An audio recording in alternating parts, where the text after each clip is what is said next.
Good evening, everyone, and welcome to the regularly scheduled Mayor and Council meeting for the Town of Berlin for November 8th, 2021. Please join me in a moment of silence, followed by the Pledge of Allegiance.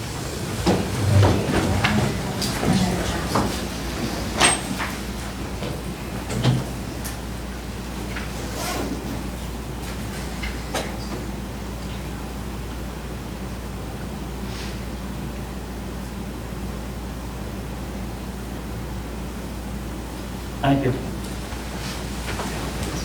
I pledge allegiance to the flag of the United States of America and to the republic for which it stands, one nation, under God, indivisible, with liberty and justice for all.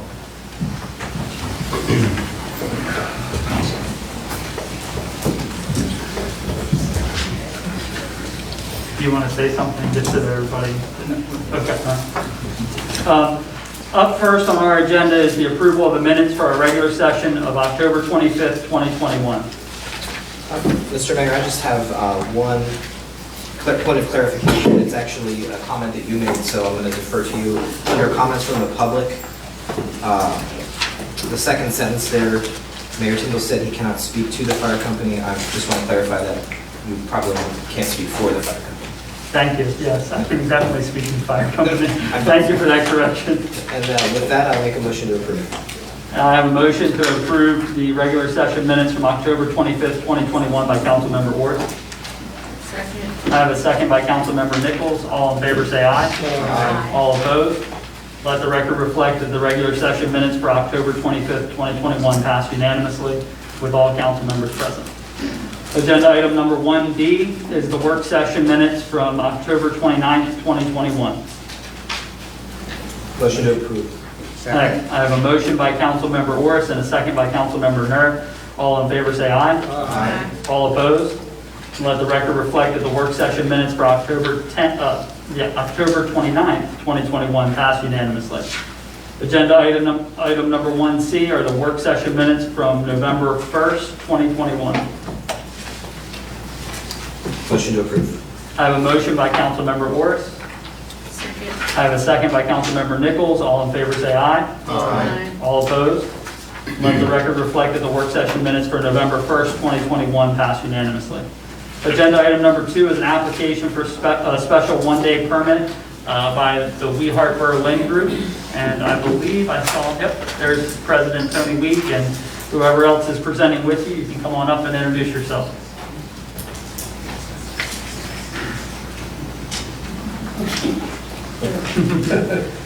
You brought the best partner. Are you the vice president? Good evening, everyone. How are you? Good evening. I brought my wife with me, so. Just go ahead and introduce yourself for everybody, if you don't mind. My name is Tony Week, President and CEO of We Heart Berlin, 302 Bay Street in Berlin, Maryland, and this is my President and CEO, Madeline Week. How are you? Okay.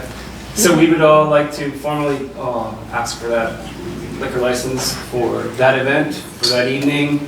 It was already approved in the former administration, but the Worcester County wants us to get it done again for this administration. All right, so just to bring everybody up to speed, this is for the New Year's Eve ball drop, which Yes. is typically an alcohol event. Correct. The only difference is where the proceeds or donations are going. Correct. And that is to We Heart Berlin. That is correct. Perfect. All right, we'll entertain any questions from the council. Yeah, I have a question. Tony, will this be a similar situation like we did at Oktoberfest where you're selling tickets, checking IDs? Correct. Okay. Same setup, but we learned some things last time. But that worked well. That worked very well, and honestly, I gotta go way back and say thank you very much for all your help, and I'm glad to see you're here and helping. Thank you. Yes. Yes, we learned some things. We're gonna put tickets and IDs next to each of the dispensing stations so that we can facilitate all things at that one place. Have that flow. First, yeah, correct. Do you want to share how much you received in donations before? So yeah, we ended up having 6,000 or so people in town. According to Chief, we sold $19,997 worth of beer and mead that afternoon. Burley Oak, thank you very much for giving us an incredible discount. Sterling Tavern gave us the best discount of the day. They charged us nothing, and I haven't received a bill from the mead company either. All of that money is going directly towards the next agenda item, and we'll talk about that soon. And it's important to note that they're all Berlin businesses. Every bit of it, every bit of it. And all the dollars are staying here. So all those 6,000 people bought around 3,400 drinks, and all that money's staying right here in town. So where are you gonna be stationed on New Year's Eve? In those areas there, but it's gonna be less. It's gonna be maybe 2 Burley Oak trucks, and that's it. So really around the globe. And sort of out of the way a little bit, but close enough. So Jenny, I just have a, Go ahead. sorry. Yes, sir. I just have a question. Usually this was a chamber thing, correct? Correct. So, you've discussed this and you're going to work with them, or So- they've given, how's that? So this choice is a choice of Ivy's. Okay, And Ivy chose to have We Heart Berlin be the recipient of the license for those 2 events this year. Out of the 6, she gave us 2. It was a surprise to me as well. okay, thank you. We are seeking action from the council this I'll evening. make a motion to approve the one-day event. So I have a motion by Councilmember Nur and a second by Councilmember Burrell to approve We Heart Berlin's one-day special permit for New Year's Eve. All in favor, say aye. Aye. All opposed? Let the record reflect that the application for a special one-day permit by We Heart Berlin passes unanimously. Thank you very much, guys. Thank you. So you can stay seated with us if you don't mind. Awesome. Agenda item number 3 is a discussion item in reference to ping pong at Burbridge Park, and this is also being done by We Heart Berlin. Yes, and I've got to go grab something back here real quick. 2 things. One is a check from We Heart Berlin back to the town, specifically to the Arts and Entertainment Committee of $4,000 as a thank you for letting us have that sort of amazing gift. Well, let's knock that out first. Yes. Do a nice little photo. Yeah. Here, I'll come down this. Yeah, come on up. Come here, baby. Let's open it up. Here, you can open that. It's a gift. Oh, well, thank you. Can you help me? Can we help him open it? Maybe not? No.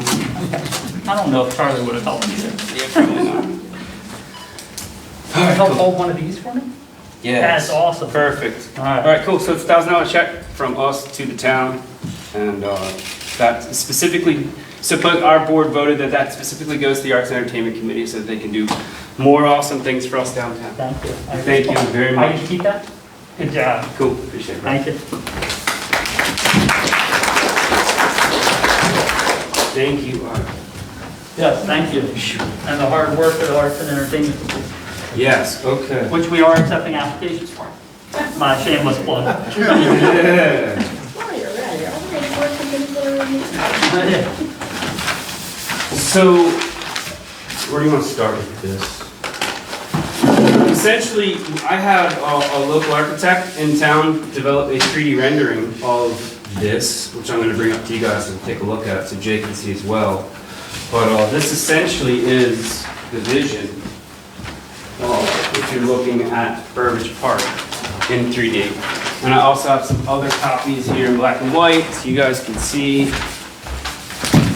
sort of vision.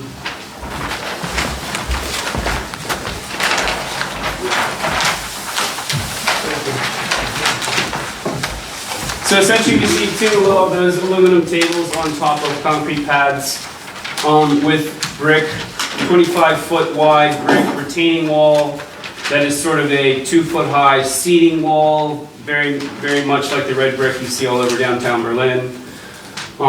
Set about 5 or so feet off of the road, off the sidewalk, a parking area to the left. The designer actually has, in the new updated version, a parking lot to the left and to the right. That's all to be discussed later. But essentially what I'm here to talk most about today is the purchase of the tables and to get that process sort of started. What it looks like at the end is still really to be determined, and I wanted to show you guys this so you had something to see. I really think a new seating area or some sort of thing should happen in the middle, but while the tables are available and they're in stock from the supplier, I wanted to go ahead and get the tables because we know how things in this world are today with stocks and shortages. And while we've got the money, thankfully we'd like to go ahead and begin this process. And we know one of those first steps is purchasing these tables. So that's where we are, and that's why I am here. And the town's going to help store these, correct? That's my hope. Is that a correct assumption? Do we have available space for that? We do. I'm pretty sure they shouldn't be too big. Rent-free too, by the way. Rent-free, very nice. Thank you. Good deals happening all the way around. Correct. Some good news, I've already had the, Salisbury Brick has already pledged to donate the bricks and the blocks that I'll need to make those 2 walls in our final design. That was a really good phone call I got the other day from Dave Hastings. So that's gonna be donated to us. So we may end up with extra dollars to put ping pong tables in other parks in town at the end of this through the money we've already raised. So we'll see when we get to the end, where else we can put them and what else we can do, but I wanna start with these 2 and get this process started. So that's why. Very cool. So this is a discussion item this evening for the concept. But Correct. what you are seeking is some direction by the council so that you can move forward with acquiring those tables. Yeah, I mean, realistically, I can go ahead and purchase them and put them in my house and keep them in storage and then hope that you guys agree that someday that that's gonna be an okay thing. But I'd love to do it the right way. I'd love to just make this an official thing and I so. think we can make it a consensus item, can't we? Good. Or does it require formal action? Well, you should have a vote on it. Okay, well then we'll make it a formal motion if the council would like to make that. It's a splendid, this is a splendid idea, and yet I can't see why anyone would be opposed to this endeavor.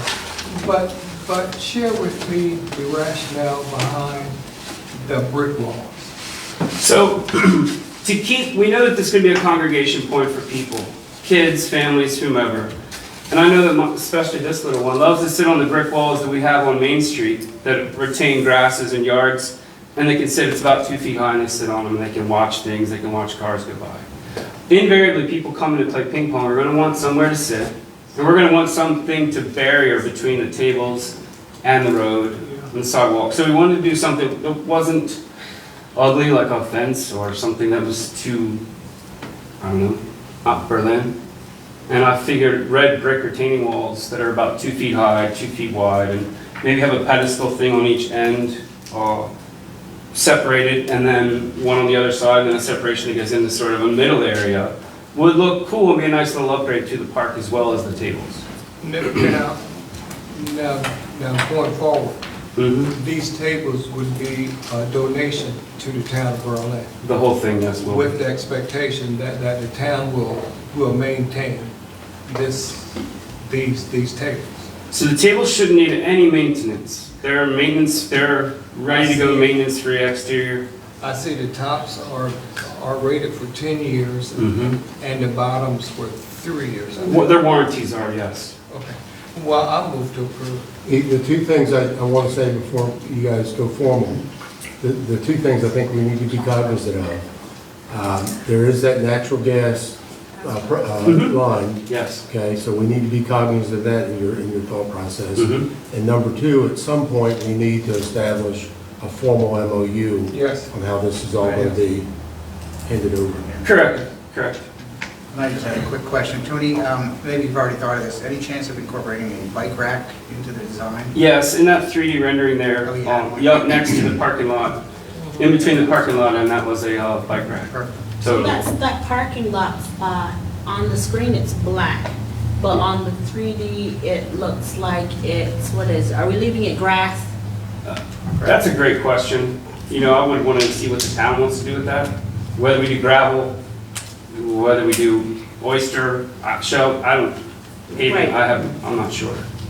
Haven't gotten that far in the design I yet. was just curious. I To be- didn't know if that was like one of those things that is, I'm not hard sold on anything there. right. But that's not in the beginning process of this whole thing, right? That's to be, Sort of when we get down to the end and figure out how this is going to look at the very end, yes. okay. Right now, I think Councilmember Burrell's motion is just to allow We Heart Berlin to acquire them and us to store them for the time being. Yes.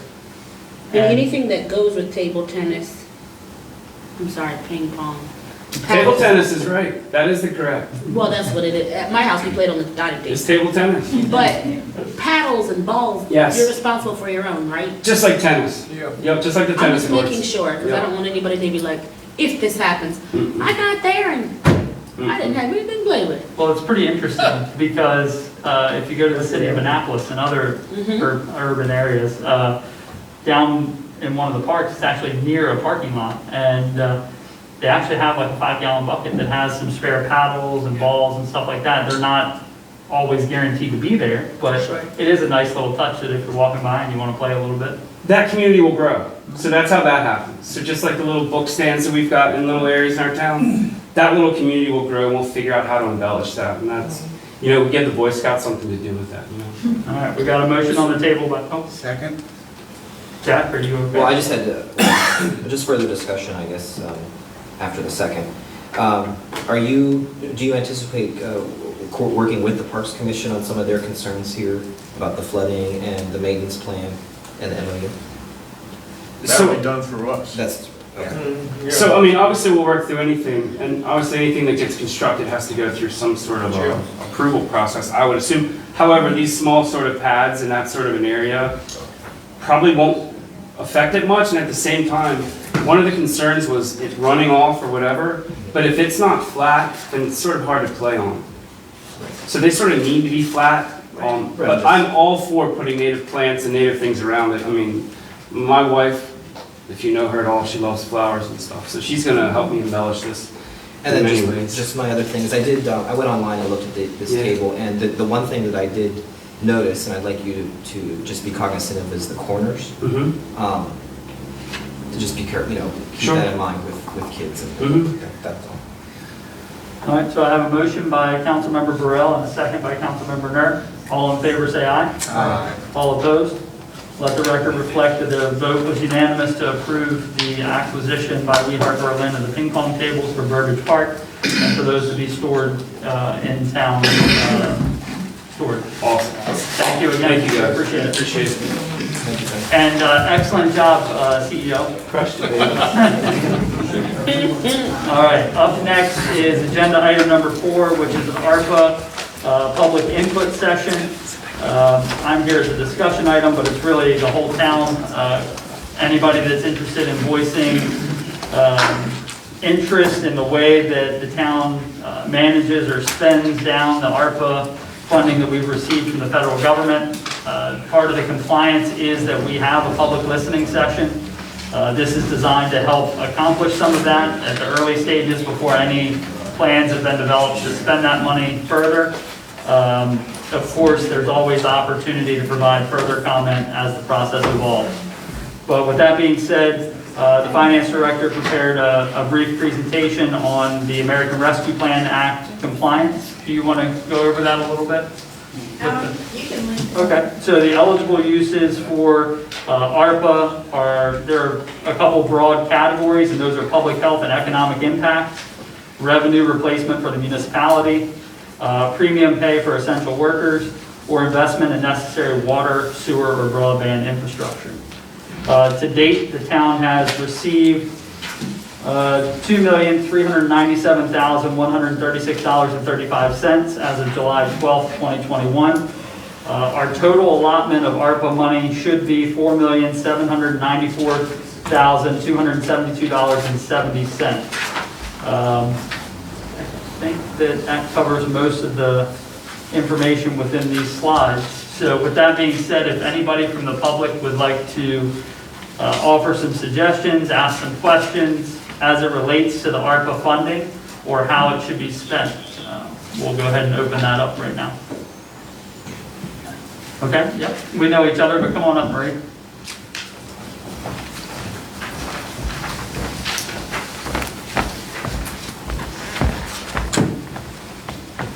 Marie Dion, 100 West Street. I really hadn't gone over this, but I think after listening to the work session last week, the first thing that you need to use the money for is the water meters for the town. It seems as though if we got a handle on what water usage was, we'd have a better idea of where we stood with both water and wastewater funds. And I think that's got to be a priority, so that we're not getting stuck with the bill on that due to some negligence on people's parts in getting those done. So that to me is the most important thing. That and whatever else is needed to put the water and the wastewater funds in order. I can't remember off the top of my head everything that was discussed, but it was a very informative work session and kind of frightening.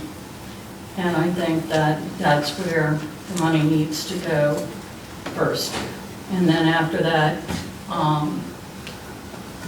the other things that the town wants, but those are things that are needed. And I think that's where your priorities should be, is not in what the town wants, but what we actually need. And get that taken care of first. That's my idea. Thank you for sharing. I agree. Is there anybody else in attendance this evening that would like to come on up? We know each other, but state your name and your address if you don't mind. Thank you. Bessie Schultes, 103 Washington Street. I just want to agree with Mrs. Ballon. I mean, I'd rather fix things that are broken than start new projects. West Street is one that I made obvious is a concern of mine. The traffic on West Street is pretty severe lately, and there's a lot of pedestrian traffic on there. I know there's a lot of infrastructure issues going on with that area that need to be taken care of first, but I don't see why we couldn't, paint a pedestrian lane down that street or something very simple that would be cost effective just to, keep our kids riding bicycles to Buckingham safe and people pushing strollers and walking their dogs at 4:30 in the afternoon. So I would like to see that money spent on keeping our pedestrians safe. That's it. Well, I think that's a great point. Thank you. Thank you. Thank you. All right. Come on up. We know each other, but go ahead and name and property address, please. Hi, I'm Mary Hedleski. I live at 3 Westminster Drive. I agree with everything that they've said. West Street is treacherous. I've got 2 grandkids, and it's dangerous trying to walk. They want to ride their bikes. It's almost impossible. The water issue, absolutely, but when you're considering West Street, please don't forget about Westminster and Abbey and the drainage issues that all kind of link into that same area. It's just a mess. It floods out. There's swales back there that nothing's been done with. I know you guys know it's a mess, so anything along those lines would be great. But and I know putting in a sidewalk, you're gonna have people complaining about moving mailboxes and easements and taking or whatever you do. But Gussie's idea, and I believe Jack, talking to him, putting some kind of even a painted line with reflectors. Like, there's a few of us that are out walking like before sunrise, 5 o'clock in the morning. And even then, people go flying up and down West Street. Those stop signs don't make a difference. I don't think putting any more signs up they don't read the ones that are there. So anything along those lines would be greatly appreciated. Thank you. That's it. Well, thank you. That means a lot. Thank you. Thank you, Mary. Is there anybody else in attendance this evening? I don't know who was up first, but come on up and, it's okay. Come on up and state your name and property address, and then,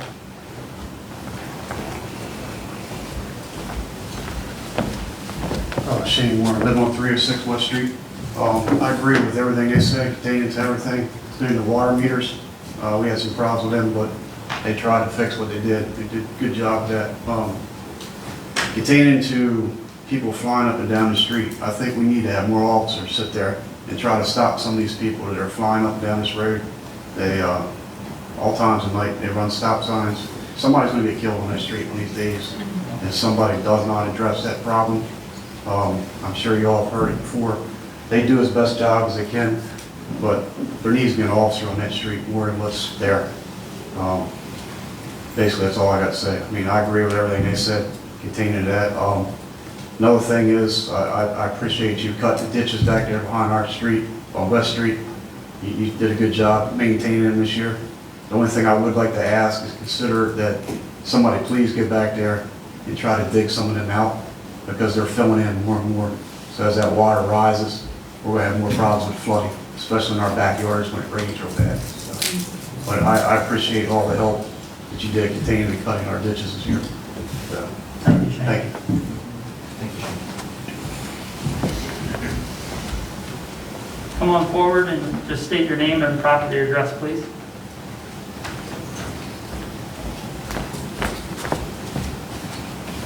How are you? Hi, good. Constance Pena, 301 Powell Circle. I understand that there's several projects that are in the works for Franklin Knowles, the area I live in. There's several flooding issues that are the result of, I think, the neighborhood over and need to be addressed. I would assume that that's already in the works, or that these projects are already, you have some work already done towards them, and don't need us to tell you to do it, but thank you for addressing that. Having said that, as a priority, that I believe is a priority, the bigger priority for me personally is the Flower Street Community Center, and that needs to get built, and work done towards getting that built. I don't know how long it's been in the works or been talked about, but that's a priority, and there's going to be money for projects like this that help communities that have been left out. And we should seize on those opportunities all we can. There's money out there, and we should try and get it. So I want to ask one question about this project for the ping pong tables and all. I feel like I didn't know anything about it. Maybe I'm not paying attention enough, but I feel like it just got railroaded through here. And this park, I don't know how much room it's going to take up in this park, but it just seemed to railroad. That would be the best word. And especially when the town accepted a check for $1,000 from the organization. Isn't that a perfect example of paying for something, or I mean, it's a little murky there. So I can try and shed a little bit of light on what happened with the ping pong. So they first went to the Parks Commission, which is what we ask everybody to do. They help manage some of our parks, I believe. I saw the chairman of the Parks Commission is here with us as well. So they first present the issue to them, and then a recommendation or discussion comes to us as the council, which is what Councilmember Orris was mentioning as well, are the discussion items that were on the table. Nothing has been approved as far as an MOU or anything like that. The only thing that we did this evening was say that it's something that we want to have further dialogue on, and that we hope to be able to further develop. And that, as the president said of We Heart Berlin, they're trying to acquire those tables now so that there's not a shortage if and when it gets approved. But it's not fully approved for that park presently. I hope that helps add a little bit of. And if it doesn't get approved, then these tables would be returned back to We Heart Berlin. Okay. And then I think you asked the question about the community center. I believe it's about 2 decades in the works as far as. At least. At least. So, and then I think you said something about we know the solutions to Powell Circle's flooding concerns. I think we understand what some of those might be, but it's always helpful to have you here saying, hey, look, flooding's still a problem. We like to hear those things. Okay. So, thank you again. Flooding's still a problem. About the $1,000 check. Oh, yes. Do you want to discuss that, or do you want? No, just explain. So the $1,000 check is not to the mayor and council. It goes to the Arts and Entertainment District, which is the Main Street area. And actually even where the community center is an arts and entertainment district. So what that does is it helps go to that committee to be able to direct funding, which we are accepting applications for that committee and the community center committee if you would like to join. I hope that helps. Have you visited Burbridge Park? I've driven by it. So do you want to?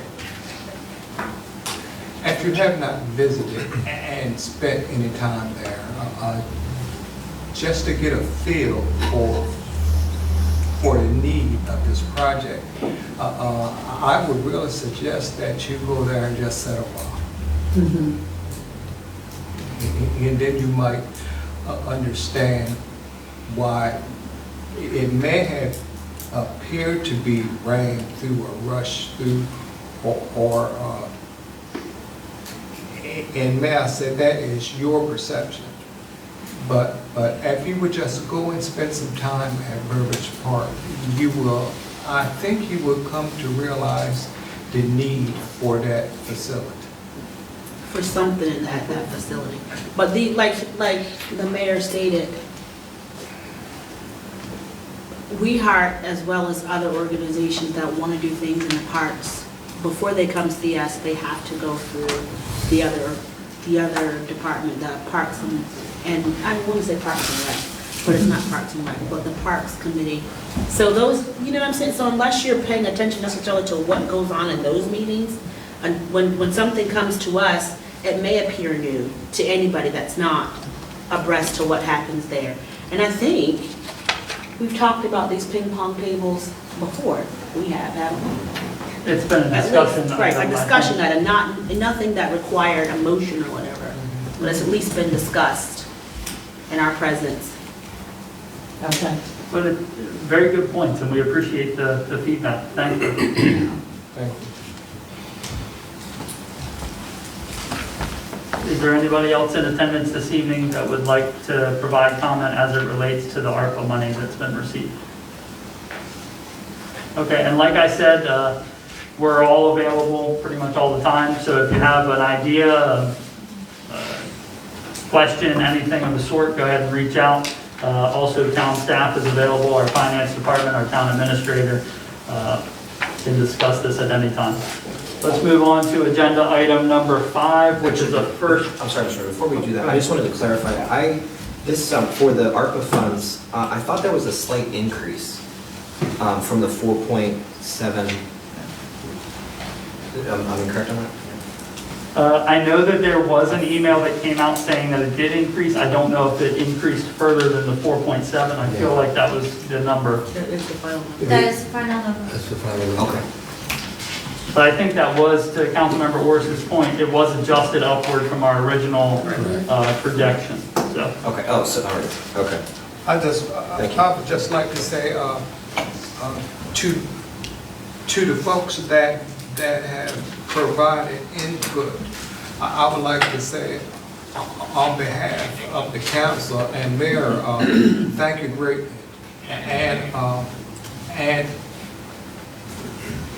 And presentation means a lot. I have sat in these type meetings and the tone has not been that positive. But this evening, I feel that the tone of your input is something that we need to be proud of, really. And rest assured, we have heard your cries. And thank you greatly. Thank you. So agenda item number 5 is the first reading of an ordinance 2021-04. This is adding no smoking rules to our town parks. This is in addition to the other rules that apply for all town parks. But if you go to number 7 of the 2021-04 ordinance, I do want to make one correction that was discussed at the staff level, but I think we missed this insertion here.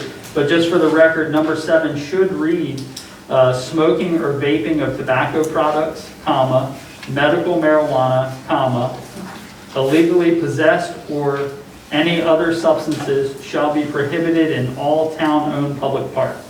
So what that does is it strikes possessed by legal prescription. That's just the recommendation. And this is a first reading, so it is open to comment from the council and the public, and then... Actually, it's not. Not public comment. We're going to have a public hearing at our next session. Okay, so it's open to any adjustments, or no? It is what it is? It is what it is. Okay, it is what it is with the strike. Yes. Okay. So it is what it is with the strike, and there will be a public hearing and That's correct. public comment and stuff. That's correct. Okay, Is thank that, you. at that point, is that where council can input? Yes. Yep. And I'd like to point out that this is just an added rule to the rules that already, the other rules that already exist at the parks. And there was a question, I believe that Councilman Nur asked of the mayor about enforcement of this. And the following section, which is 22-50, concerns violations and penalties, which reads, any violations of the provisions of this chapter shall be punishable upon conviction as a municipal infraction. And that those are as set forth in chapter 2 of the code. So you're looking at a ticket. Thank you. Sure. Which we hope we don't have to give anyway. Exactly. Hope everybody complies. All right, so let's move on to agenda item number 6, which is the first quarter report of the FY22 budget, and that is going to be an update from our finance director, Natalie Slay. Good evening. Good A evening. short summary and overview of 3 months' performance of our funds starting July and ending September 30th of 2021. The first, I'm coming to the same kind of slides that I normally include just as a reminder. The general fund is used to account for all the governmental activities and not including anything that concerns enterprise funds. Most of the revenue is derived from taxes, grants, licenses, permit, and all the intergovernmental revenues. All the expenses are appropriated as approved by the mayor and council during the budget process. For the general fund, those are the amounts only for 3 months, starting July and ending September 30th in comparison to the fiscal 21. But I will focus on the fiscal 22, which is our current fiscal year that we operate. For the property taxes, we have collected $2.6 million as of today, and we have 37% remaining. This is our main source of revenues for the general fund, and the collections for the real estate taxes are actually great at this point. Other taxes, including the property tax and the distribution of local income, a little bit behind on the collection, which as expected because of the extensive extensions for the business owners and income tax. Licenses and permits, we have 93% to go. We have collected only 13,000. Intergovernmental revenues, we have here our annual Worcester County grant, which we received in full for the amount. We have remainder of other grants and revenues to be received later on in the year. You see a new line item or a description as a contributed revenue grant, which consists of our ARPA money that we have received the first distribution of 50% as of today. Service charges to other funds consist of the reimbursement for customer service and overhead allocations from enterprise funds. We have 75% remaining, which here only represent obviously 3 months, first quarter. We have a little bit of other charges, services and charges. It's miscellaneous items such as recycling, waste collections for commercial properties. Earnings on investment is a simple interest rate for the cash that we bank in with the Bank of Ocean City. So as of September 30th, Out of the budgeted 7.2 million, we have collected 7.8. We have about 20% remaining to collect in the remainder of the fiscal 22, which is, I consider it's very good progress. Here is a simple pie chart just to remind everybody that our revenue consists mainly of property taxes is number one for 57% of it, and those amounts here as budgeted, not as collected. Second main source of revenues is intergovernmental revenues, 14%, and we have service charges to the other funds, which is the contribution of enterprise funds and customer services on number 3. Total budgeted for fiscal 22 revenues is $7,154,406. Following the revenues, our expenses for the 3 months. General government expenditures, public safety. Now, in this amount, we have included the contribution to the fire company as well. We have public works, planning and community development, recreation parks, debt service, a little bit of capital outlay, and I will go over in details what have been expensed for the capital outlay in a little bit later slide. So as of 3 months performance, out of 7.2 budgeted, we have 1,839,000 spend it, which we are on the right track. We have another 74%, which is a perfect performance for the first quarter.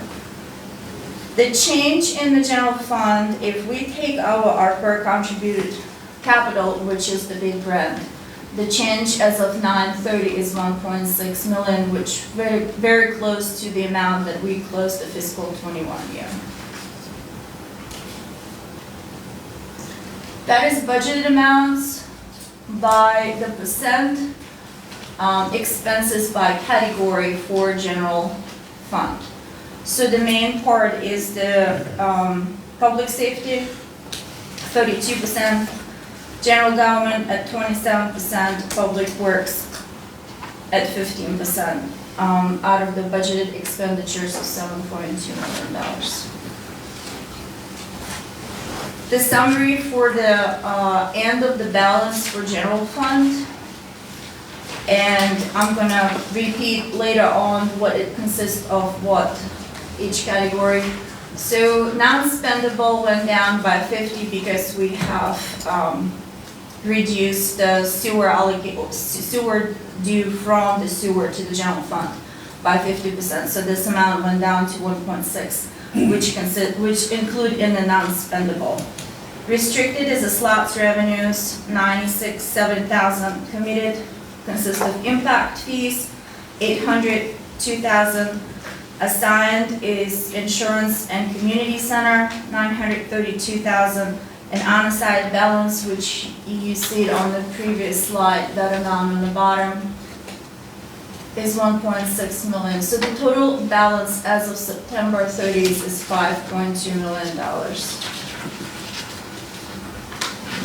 So just a short description, what are non-spendable, restricted, committed. Non-spendable basically cannot be allocated to any expenditures such as liabilities between the funds or transfers. Restricted fund balance has a specific purpose and assigned by higher municipality or a state or a county or legislation. Committed fund balance is amounts that have a purpose and determined by mayor and council. Assigned is very close in purpose. It's basically have an intent or a purpose assigned by mayor and council. Unassigned balance is what left at the end of the year and has no assignments and no restrictions. This graph, we've seen it at the end of the year. I'm just bringing it up in color to bring the attention to comparison between the past years. The blue part of it in the middle is our unassigned balance. The same exact thing as the previous slide, but just in the descriptive, just if anybody would like to see it described in purpose for each amount, non-spendable, restricted. Now, those are balances as of September 30th, just a reminder. Committed and assigned, unassigned 1.6, and the total as of 9/30.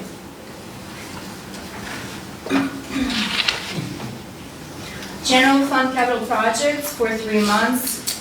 2 police vehicles, Chevrolet, in the amount of $79,713 been purchased.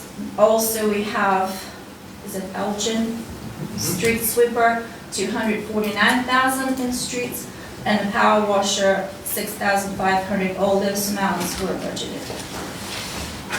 And that's the picture of our sweeper, actual sweeper. Electric fund.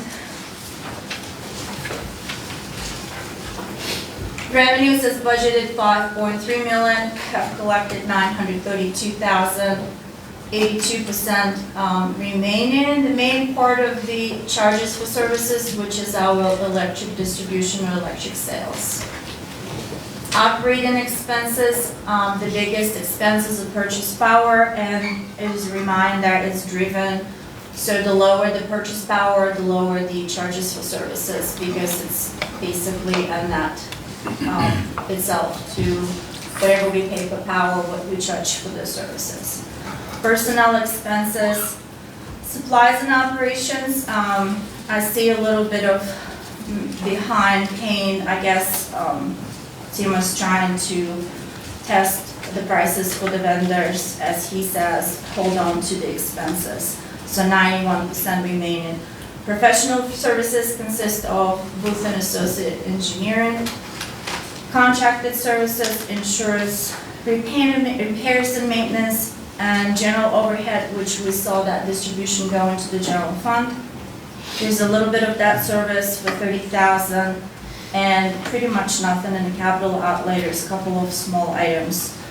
So if we take the operating revenues for 3 months and minus all of the operating expenses, we see a loss as of 9/30 of $222,697. And if I can just add, I want to add a couple of little things. I sent it to you all, the 2 things that I want, 3 things. One, the last utility bills that went out, we did have the comparisons of side-by-sides with other electric providers, number 1. Number 2, the purchase power agreements that we have in place are good through 24 and 25.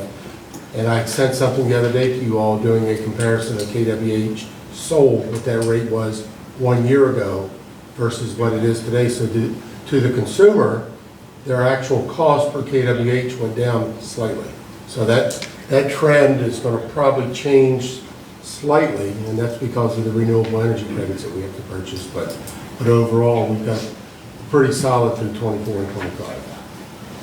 And KWH, for everybody watching at home, is kilowatt hours. Kilowatt hours per hour. Thank you.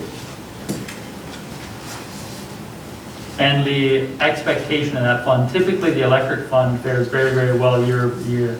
Typically, electric fund is really good in closing in the positive amounts, even though the purchase power is a good mechanism for the service charges not collected. But with everything else in place, in the past years, we had positive outcome. So the $222,000 deficit is not something that we should predict? It is not a concern at this time for the first quarter. Thank you. Now, on the other hand, water fund, sewer fund, stormwater, I Sorry, apologize to. I'm used to it now. It's okay, Marie wants to fix what's going on, so we're I want it fixed too, because I'm getting tired of getting beat up. It is a concern as of right now. Hopefully going forward, it will be less and less of a concern. So for the 3 months performance, total operating revenues collected is $152,000, and the expenses, which very similar in the consistency, personnel costs, supplies, contracted services, insurance, repairs, maintenance, general overhead, and the capital outlay at $245,000, which brings us a loss of $93,253 for the 3 months. And what we're looking at there is what was reflected by Gene Holloway's report from our work session on November 1st, and really probably something that we won't see true action on until we correct some of the things that she mentioned in her report. Yeah, that's not reflected. And also, Jean based her amounts pretty much on the prior months. So going forward, if we're gonna pursue the discussions, we will update her numbers with fiscal 21 audited amounts for the fiscal year 12 current months. I think she closed her year as of December Okay, in her discussion. thank you.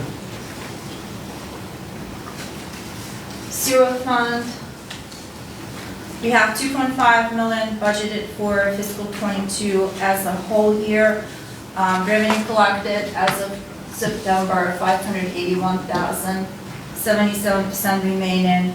Expenses, I'm not going to repeat the category, at 452.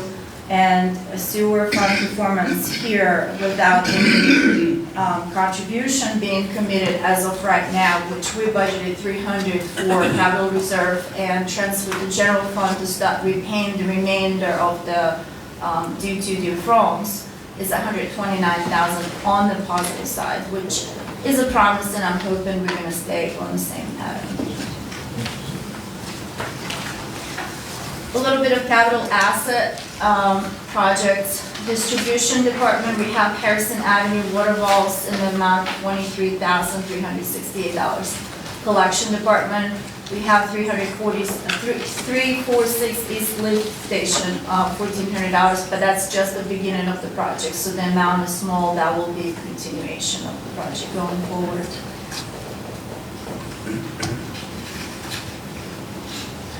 The last fund is our stormwater fund. We have committed $110,000 from the ARPA money. As you can see out there, contributed revenue grant as budgeted, nothing being expensed out of that amount so far. This amount is included in the total of revenue collected. The expenditures at $37,000. If we take in no transfers as of right now and taking out the contributed capital from ARPA money, the operating loss for the stormwater as of 9/30 is $4,100.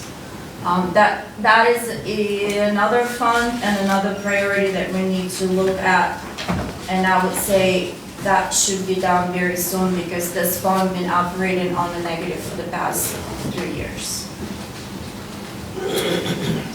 Jeff, the 110 contribution, that was for the Washington Street repair, is that correct? That is correct. And did we get the final bill on that?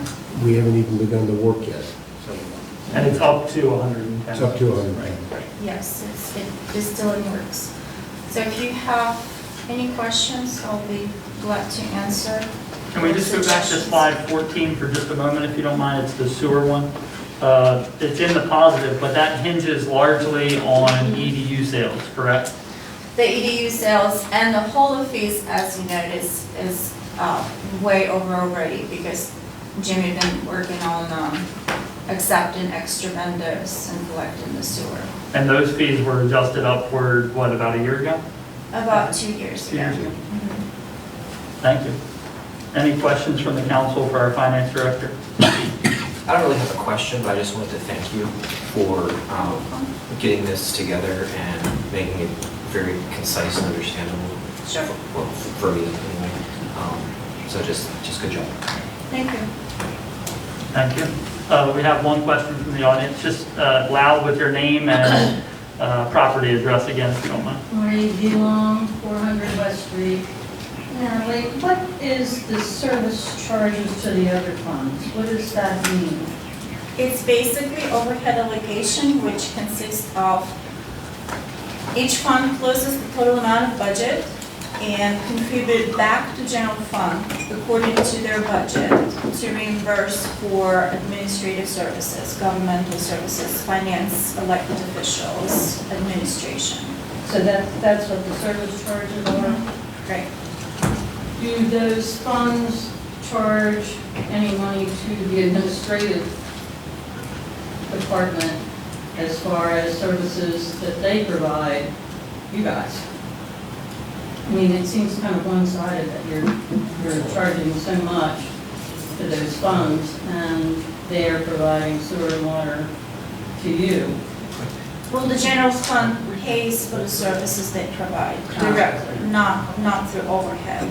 So if, for example, this building, the town hall, uses electricity and water, we issue the payment directly, recording it on the general ledger, going back to water and going back to electric.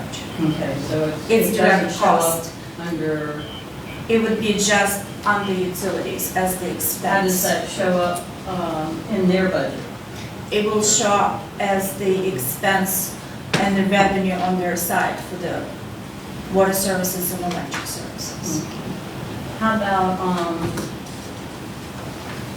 when each department does work outside of their department, like the water department guys are helping wastewater, is that cataloged accordingly to the department? Are they charging each other, or is it just kind of all one? Well, the water and wastewater, the distribution collection side is 50/50.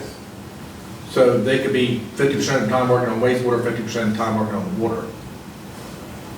But if electric work in the power plant, if they are purchasing something specific, that cost is allocated to specific fund. If you're concerning the labor, as the, no, we charge the salaries to the fund. Enterprise funds were supposed to be, isn't that what that is, an enterprise fund? Yes, Supposed to be designated just for that fund. they are. So how can you do 50/50? The water sewer is actually set. And even stormwater, I know the stormwater is 110, well, for the service charges, but, I mean, that's being charged also that same way. It just seems like the labor costs for each of these departments should be more specific to the department, so we actually know what the labor costs are for those departments. And I think you see some of that in the budget, right, where you see Well- like a third of an employee or, You're thinking of a labor performed by the specific enterprise fund on behalf of other fund, which is rarely happens. So when electric department works on a project, that project is charged to the electric, and obviously the personnel cost charges to the electric.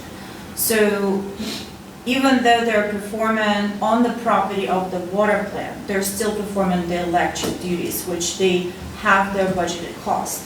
So no, there is no shift in the cost between each other. Enterprise funds operating as a small entities per se. How about the equipment? Is the equipment kind of shared also? It's rarely that they borrow and share. So if they operate in the vehicle of electric or Jimmy operating the vehicle of water and sewer, the cost is allocated to that, water and sewer, yes. I just wondered. so also like during the budget process, you'll see in some of, I'm gonna pick on you for a moment, Jamie, in some of your departments, you'll see like 1.5 people. And to Jamie's point, that is the charge out of that time across a couple different departments. We don't have anybody that we split in half per se. But the other side for the equipment stuff, you'll notice when we get to the capital plan discussion, there are a couple items that are supposed to be split across different funds. The plan doesn't show that currently, but once it's built out in its final standpoint, it will reflect some of those pieces of capital equipment that are spread across a couple funds. So good question. All right, do we have anything else as it relates to agenda item number 6? If not, let's move on to agenda item number 7, which is eastbound disc golf. And Mr. Sean Johnson's going to run this. First, I would like to apologize to this group because I like to try and put all of our guest presenters and stuff in the beginning, and I apologize for overlooking that. I'm sorry. Behind the school bus. You know how that goes. Pretty good. So, gentlemen, we know each other, but go ahead and introduce yourselves for the record, and then Sure. again. I'm Sean Johnson from Eastbound Disc Golf. My name is Josh Maxfield with Eastbound Disc Golf. And I'm Randolph Preston with Eastbound Disc Golf. Thank you.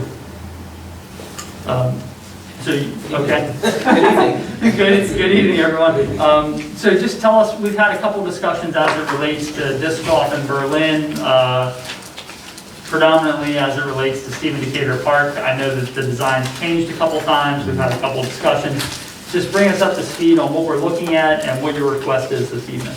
Well, first I want to say that we're very grateful to be here before you tonight, and in our previous meeting, the spirit of the dialogue sort of got awry, and we want to apologize for our part in that, and we want to move forward.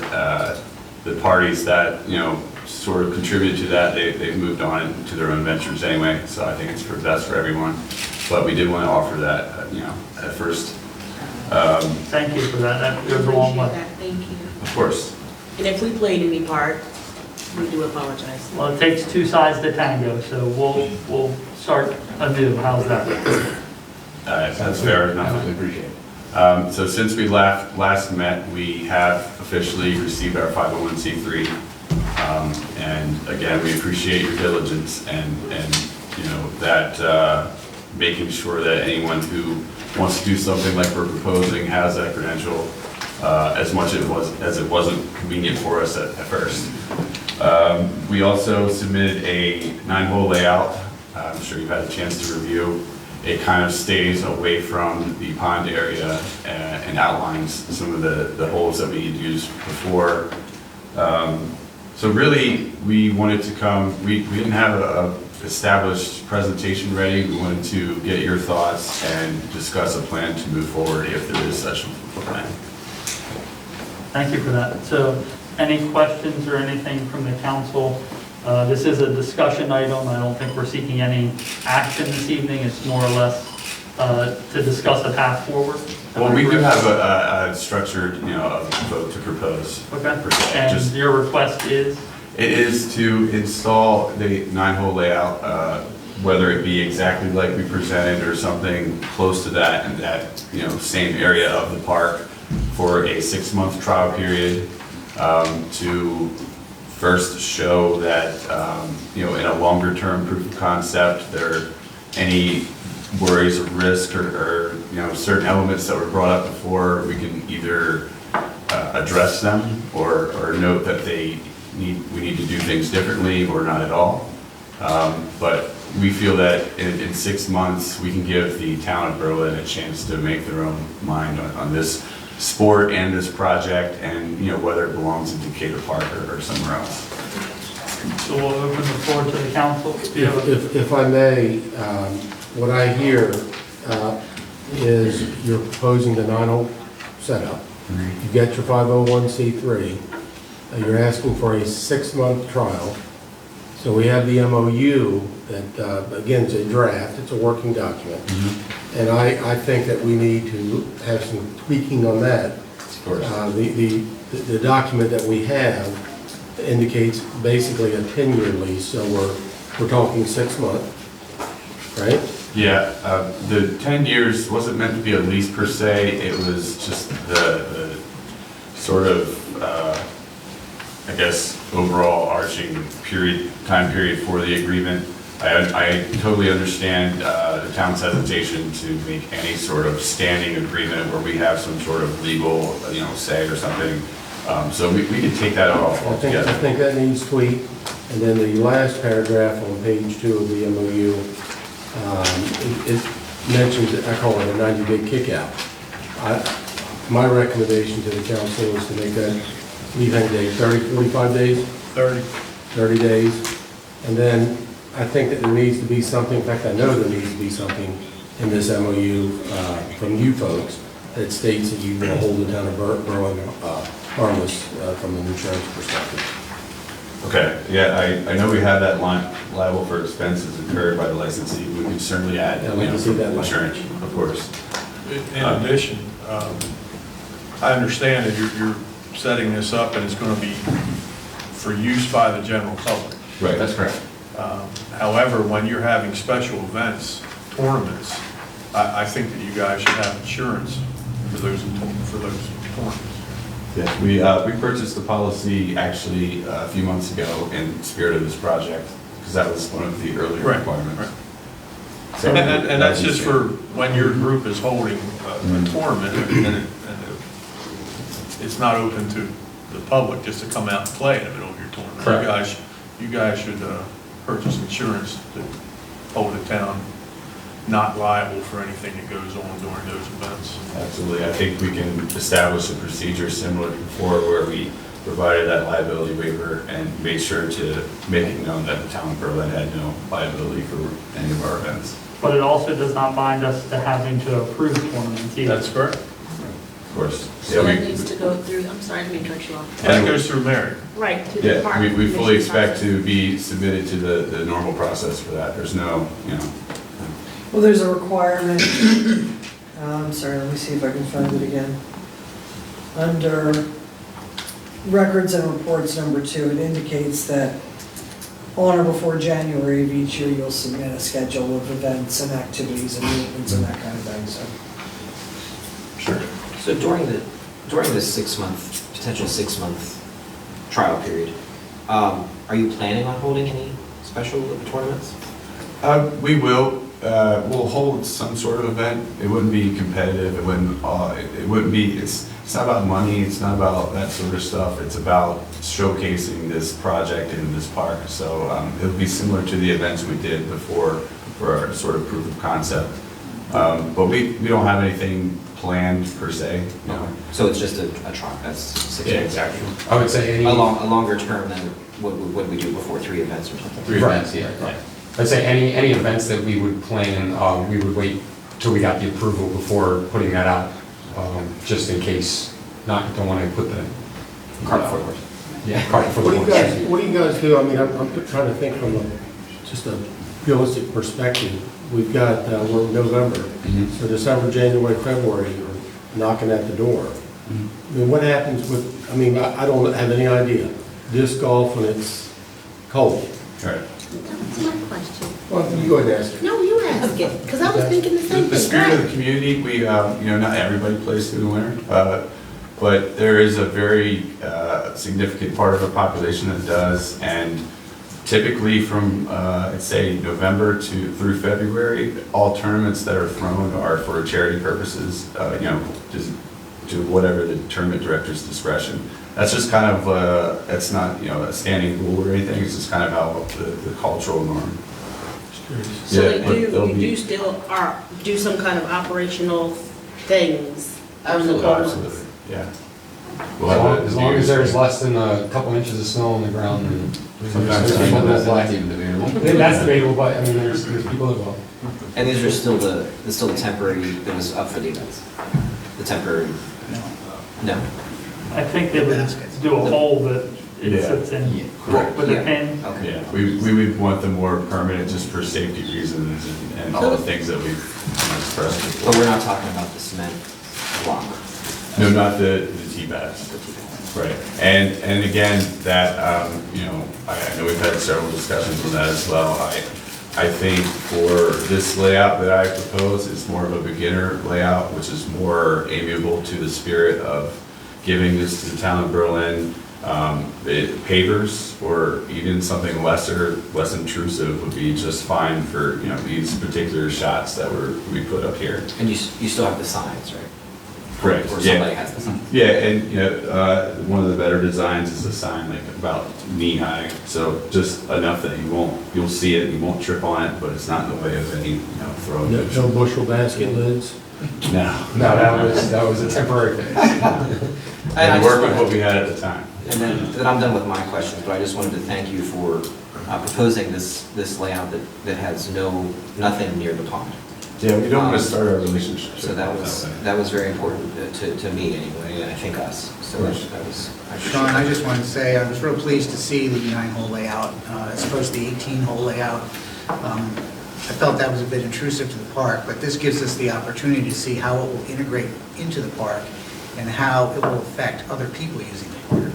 Yeah. To see if it's going to create problems or whatnot, so. As much as we're passionate about this stuff, it takes some of us longer, but we have to take a step back and realize that not everybody cares about this stuff, and we have to consider that too, so, by all means. So I was also going to ask about the T-pads, but you're saying it's just going to be a small, little, unobtrusive marker or I mean, something? we're really, I'm saying, this doesn't have to be this grand, intrusive, these objects that you're gonna see as you're walking around into the park. We really can work with that, again, in the spirit of, I will, in all honesty, I grew up in Snow Hill, I moved away for the military and went all over the place, and I've been back here in Berlin now for a year, and I understand why, this community wants to protect its assets, and this park is one of, I think, 2 parks that you kind of count.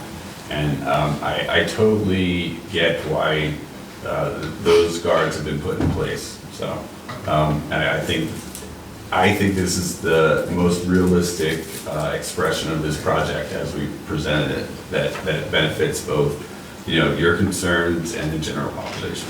Absolutely, thank you. If I can ask a quick question for the chief. I mean, the couple times I've watched you out there, I've not seen this happen, but I believe that things happen. You got 6 of the 9 holes that are either going toward US Route 113 or paralleling 113. What happens, chief? I mean, I'm just, the what if we get Frisbees that go out on 113? I mean, what happens? Well, again, they can go ahead and affect the traffic, of course. So, I mean, that would always be a concern. Out of all your tournaments, did you have any of that occur? Yeah, I was gonna say, during the 3 events that we held, nobody went to the road, nobody even really came close. I wanna say maybe somebody was 30, 45. You didn't have me throw though.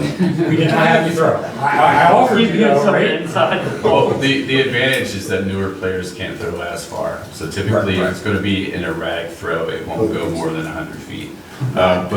And to that concern, we also had that concern, but we also had a sort of different spin on it because in our mind, this is like showing Berlin what disc golf is. And some of those have a chance to, as people are passing by and be like, whoa, what's that in that park? What's going on there kind of thing. We put up mandatories, which mean that if you're playing for score, it is known that you cannot throw on that side of that mandatory or you take a penalty stroke. So anyone who's playing in the spirit of the game, they should know to do that. And I understand your concerns, and trust me, we don't want to be liable for anything like that either. We don't see that being a major concern from what we've seen so far. I would say in other areas where there are courses such as Shoemaker Pond and Salisbury, hole 9 is right along the road there, and the first tree on the right-hand side has a mandatory on it to where you cannot throw over that road, and it forces you down the actual fairway and not over top of the traffic or anything. Adding on to that, the hole that you see there, it's right along Route 113, I believe that in the old layout, that was hole 7, yeah, 5. That does have a mandatory put up, the way it looks on that map. It actually has a mandatory forcing you to throw on the inside of the trees and bushes that are there. And that being said, the hole that's directly parallel to it, while it looks small on that map, it would take a solid 500-foot shot to even make it out to the road. And that has to target some trees to do it. So it would be impressive, bad, but impressive if somebody was able to make it out there. We've tried to take elements like that into account when designing it, even in the second iteration of it here that we have. Actually, I have one more thing, I'm so sorry. Has the Parks Commission heard anything or changed anything from their initial recommendation? Their initial was support of the concept. Right. So beyond that, it's the a- finer points are really not in their wheelhouse. Okay. Any other questions? I have a comment. Okay. If this is going to be a 6-month trial period for the mayor and council to make a determination as to whether they want you guys to continue on, I don't think we need a formal license agreement. We do need a written agreement, but it could be greatly pared down from what we're talking here. I mean, essentially, we're talking about for a 6-month period, you can put up a temporary 9-hole course, and the mayor and council can immediately say, get everything out of here if they're not happy. Right. That's the gist of it. Admittedly, the draft agreement I provided was from a previous project I worked on where the relationship between park and club was much more mature, so, you know, So what you're saying is that if we decided to move forward with this evening, that I can the- draft something that will, within the next 6 months, That we will could get us work through through. those fine points. Okay. And then Councilmember Burrell, I think you had a question or a comment? Just so I understand what is being asked, you're asking the town of Berlin to turn over or allow you to use, as you see fit, a considerable portion of one of our main resources in the town of Berlin for your exclusive use. Is I wouldn't term it exclusive. Yeah, it would. okay, question. If Worcester County Parks and Recreation desires to hold a tournament, that approval would lead from this mayor and council to you? No, not at all. We don't own this property. The mayor and council would still have that responsibility and authority to say who uses your equipment. Yes, of course. It's your property once it's donated. I mean, under the longer term agreement. Now, so this would be after the 6 months trial. Right.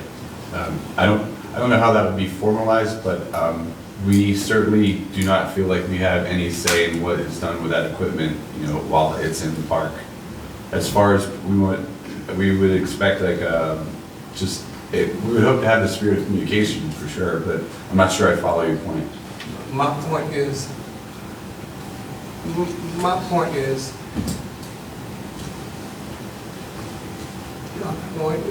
that you have authority over a town resource. No, If I we don't may- believe that to be true. If I may, and please correct me if my understanding is incorrect, Right. but the way that I'm understanding this is Eastbound Disc Golf will purchase the equipment and install it on a temporary basis for 6 months to see how everybody feels about it. At the end of that 6 months, that equipment will be installed in a more permanent fashion and signed over to the town. And So the town will then own the equipment and the ultimate rights as to what happens in the park. Eastbound Disc Golf would like to come back to the town periodically, perhaps, and hold tournaments. But in the meantime, if others want to come in and hold a tournament, that's solely at the discretion of the town, just as it is when Worcester Rec uses the basketball courts or the tennis courts, that kind of thing. That's my understanding of how the relationship. I appreciate that clarification, and really the spirit of the 6-month agreement is for anyone but Eastbound Disc Golf to be using this property. We want to put this there to have. So if if someone wanted to hold a tournament within that 6-month time period, that would be kosher. That would be okay. Absolutely. Right. So Mr. Burrell, That'd be great. but in theory, that's correct. But they would have to get approval from the town. Right, And also, they can't make any money off their tournament.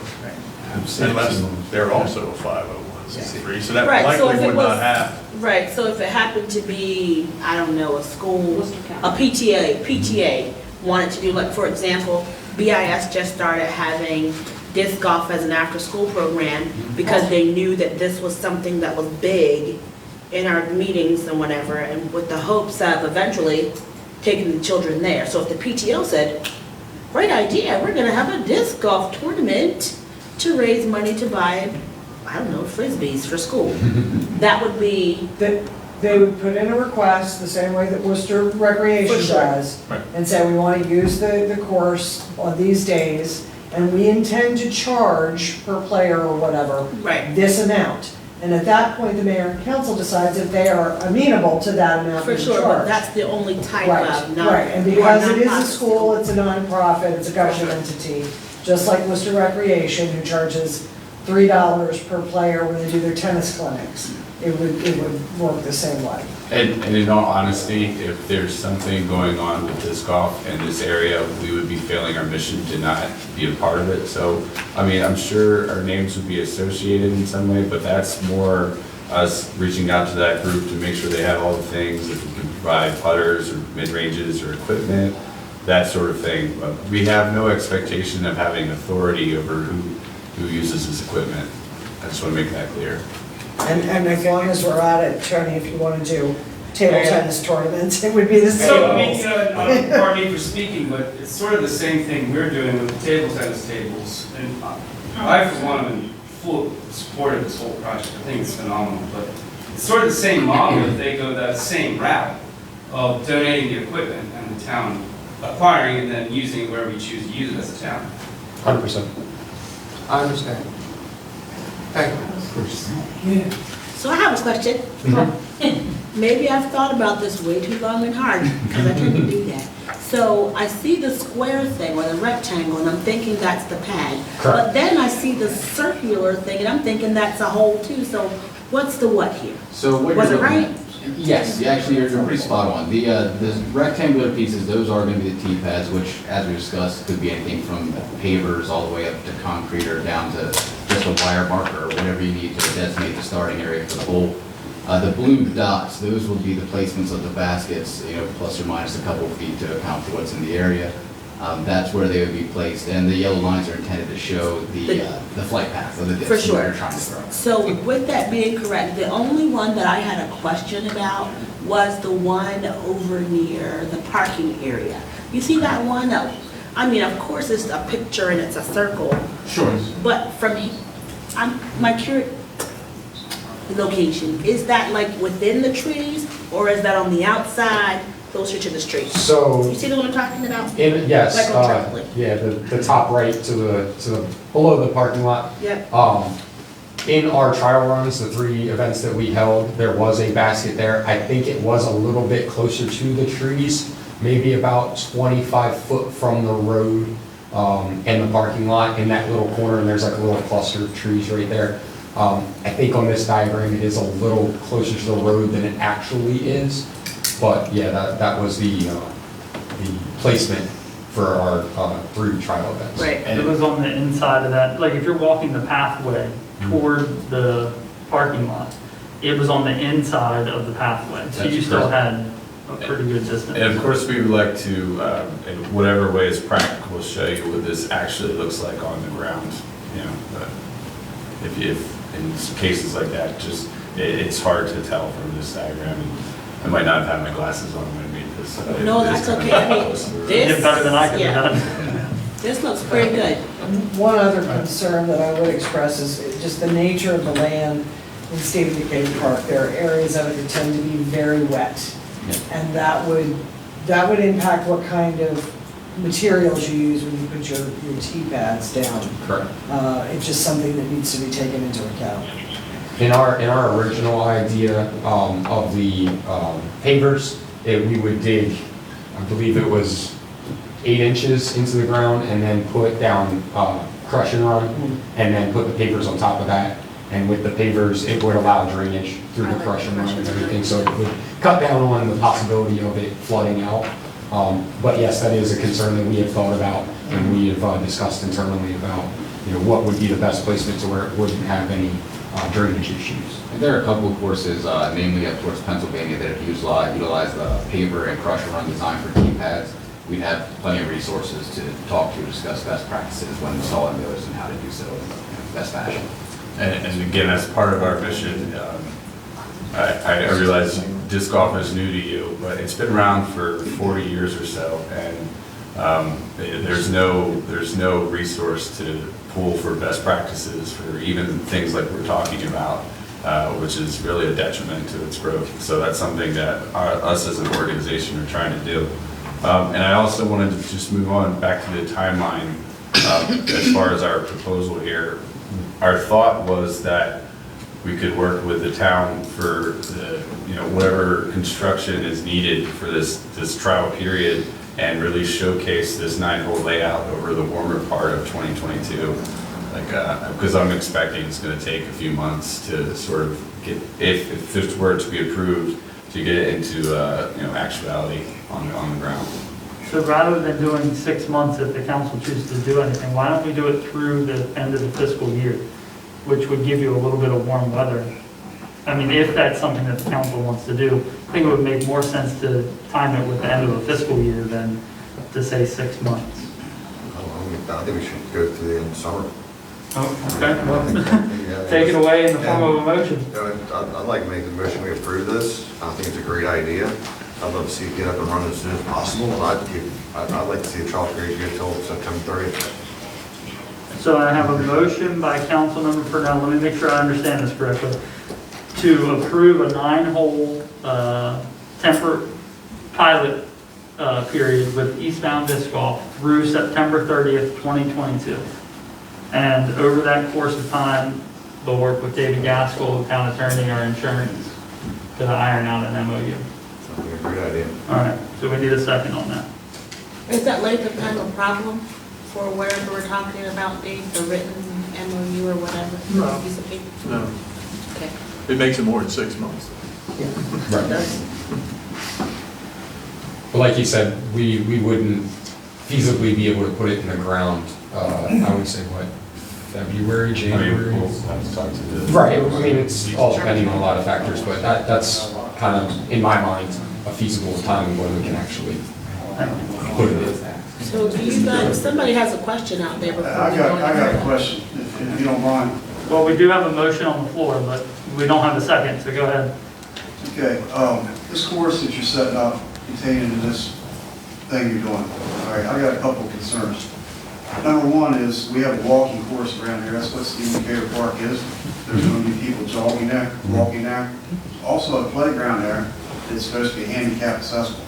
Okay, these baskets that you've got all strung out through here, I can understand you all professionals playing this, but somebody that doesn't know how to play this game, throws these things, can hit kids, can hit anybody walking up and down these paths. I mean, I'm not for it. I think it's, you know what I mean? I And I'm totally not understand. opposed to any kind of sports, especially for our kids to get involved in. We need stuff for kids to do around here. But this thing here, I don't think needs to be in Stephen Cater Park at all. I mean, that's what Stephen Cater Park is laid out for. It's laid out for our walking, for the handicapped accessible to get into the playgrounds and stuff like that. Years ago, it used to be set out for special events. For some reason, that's not held there anymore. But, you know, I just don't think there's another place this is fit for, not Stephen Cater Park. I know it's hard to see on the map, the places that were, we had a larger course first, and it certainly brought a lot of those concerns into play. This particular layout, when you're looking out, like when you pull into the parking lot and you have the playground in front of you, so like slightly to your right, it kind of starts winding around the tennis court and goes up to 113, which I think is the least used for the kids. As far as walkers, I would ask you to go look at Shoemaker Park in Salisbury. And the only reason I would ask that is we've expressed before in these meetings, but our entire community is used to being in parks that are much more heavily walked than Decatur Park, like in major, metropolitan areas.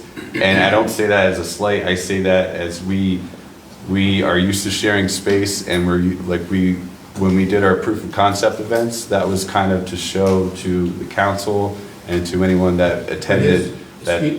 Real quick, his concern is not the professional. I know. His concern is me. Right. I'm talking about the beginners, and I am familiar with Shoemaker Park. I'm familiar with it's laid out over there. Their baskets are actually sort of out of the way, and they have had a lot of problems over there with not the people that are professionals like you all, but people that go out there and try to do this sport. Right. A lot of people have been hit with these things, and it had a lot of concern containing people on playgrounds over there was also hit with these things. I understand. That is my concern containing to Stephen Cater Park. I mean, that park was set for what it's supposed to be set for, containing to a park for kids to play in, for the walking, for the tennis and all that stuff. Also, for the people to have like picnic areas and stuff like that out there. I'm scared somebody's gonna get hurt out there. That's my concern. Of course, and that's the spirit of this trial period. And certainly if something were to happen, that would cease the trial right there, wouldn't it? But I would say that Shoemaker has been a 15-year asset to that community. Whether, I don't know, I'm sure there have been, incidents, and risk is something you can never avoid 100%. But it's still there, I think, is its biggest testament. But I appreciate your comments. Thank you. So for this body, there is a motion on. We have another hand. Oh, I'm sorry, I'm missing them all this evening. Yes, ma'am, if you don't mind, just name again. I forgot to ask Mr. Warren to do the same thing, but the name and property address. Connie Pena, 301 Pal Circle. How many trees will be removed and bushes in order to accommodate? None. Ideally, none. That's the appeal of Decatur. You've gone through this and Yeah. We've actually played it in an 18-hole layout. This is a scaling down of what we were originally proposing. We didn't have to remove any major trees or anything like that to put 18 holes in, and I can't foresee why we would have to for 9. But more to your point, the spirit of our mission is to make invasive species management synonymous with disc golf, and we consider ourselves an extremely eco-friendly sport. And we provide a sort of maintenance to the parks that we occupy, just that by default, but not to the point where we're cutting down trees or removing any. I'm talking about pruning and things of that nature. so that wouldn't be necessary, any pruning or removing of trees or shrubs. We've removed, branches no bigger than that, and that's more of a safety hazard, like dead branches that are going to fall anyway, but no. So you're saying you would go in there and remove? No, I'm saying we were given permission before we did our proof of concept, and we kind of went through and pruned then.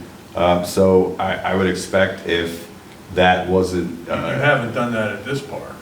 Yeah. You have? Yes. But that was done in conjunction with our Public Works Department. So before, I think it was in August, right? Yeah. So in August, there was some overgrowth in some areas and helping to raise the tree canopy. Nothing was harmed. None of the vegetation was removed. It was just more or less regular maintenance that needed to be done. And we, as a matter of discussion, we hadn't had our cleanup days for 2 years in a row. So it really needed some help, and we do appreciate the services that you provide. We'll look for you. So you all did the work?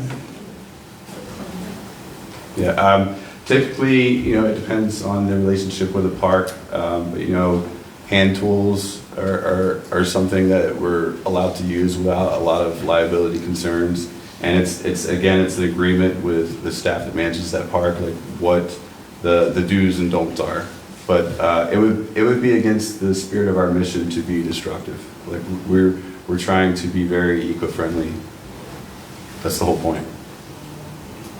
Yeah, I would say we're not trying to change the park in any way, just kind of add to it and use what's already currently there as far as obstacles and stuff. Thank you. Anybody else in the audience before I? One last thing, I think it would be, Please, like, for everybody watching, because there's a camera that points this way, we don't have to cover the audience. Tony Week, 302 Bay Street. I think I'm stoked that you guys rearranged everything. I think this is a much better adaptation for the park. I don't share any of the safety hazard concerns.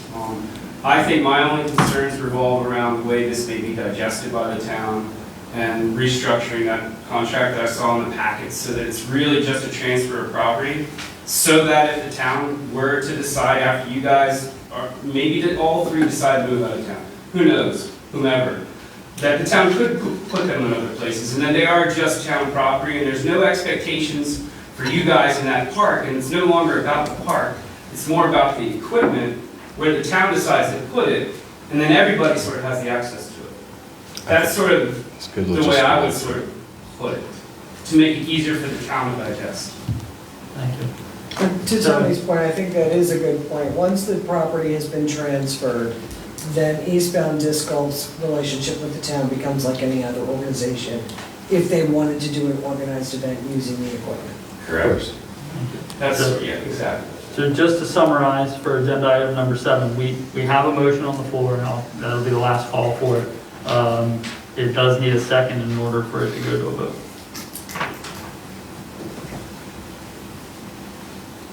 Troy, can you restate your motion?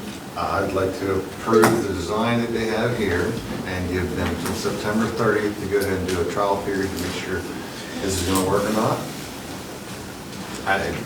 The 3 events they had so far, and it's not so much just about you guys. This is really about the community being able to go out there and play this and have one more aspect of the park. Look, somebody gets hurt, it's over. Same thing we said last time. I will say in our 3 trial events earlier this year, there were a considerable amount of people walking the walking path while we were playing, and every single person out there, I think we had 40-ish, somewhere around there. Everybody was very friendly to the walkers. I know myself, when I was playing, at least 3 town folk came up to me and were like, "What is this? What are you doing? What is going on here?" And gave them a quick, brief summary, and they were like, "Oh, that's awesome. I want to try this out too." And I was like, "Well, if it becomes a permanent fixture or a semi-permanent fixture, we are here to help. We will give you a couple of this and send you on your way and give you a couple of basic pointers on how to throw." Thank you. The motion's been restated by Councilmember Purnell. I'll second the motion. I have a second by Councilmember Nur. All in favor, say aye. Aye. All opposed?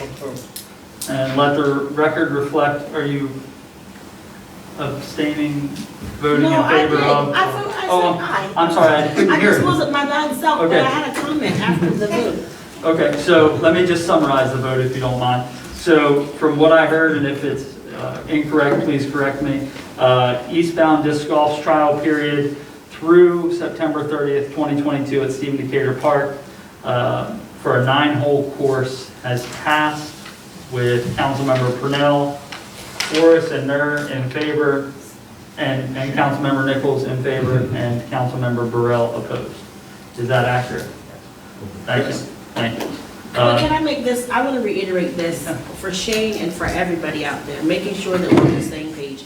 If anybody gets injured, be it during an East Coast event or even a regular Joe Blow out there playing and someone gets injured, then we're done. Is that what we've stated?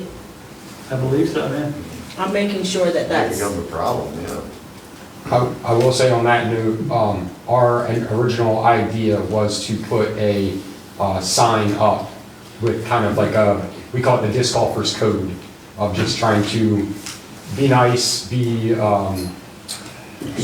respectful, thank you, to the pedestrians or anybody else that doesn't know what's going on. It is a very common thing because disc golf is still a young or not very known sport. You get people walking through the fairway and they're just kind of oblivious to what's going on.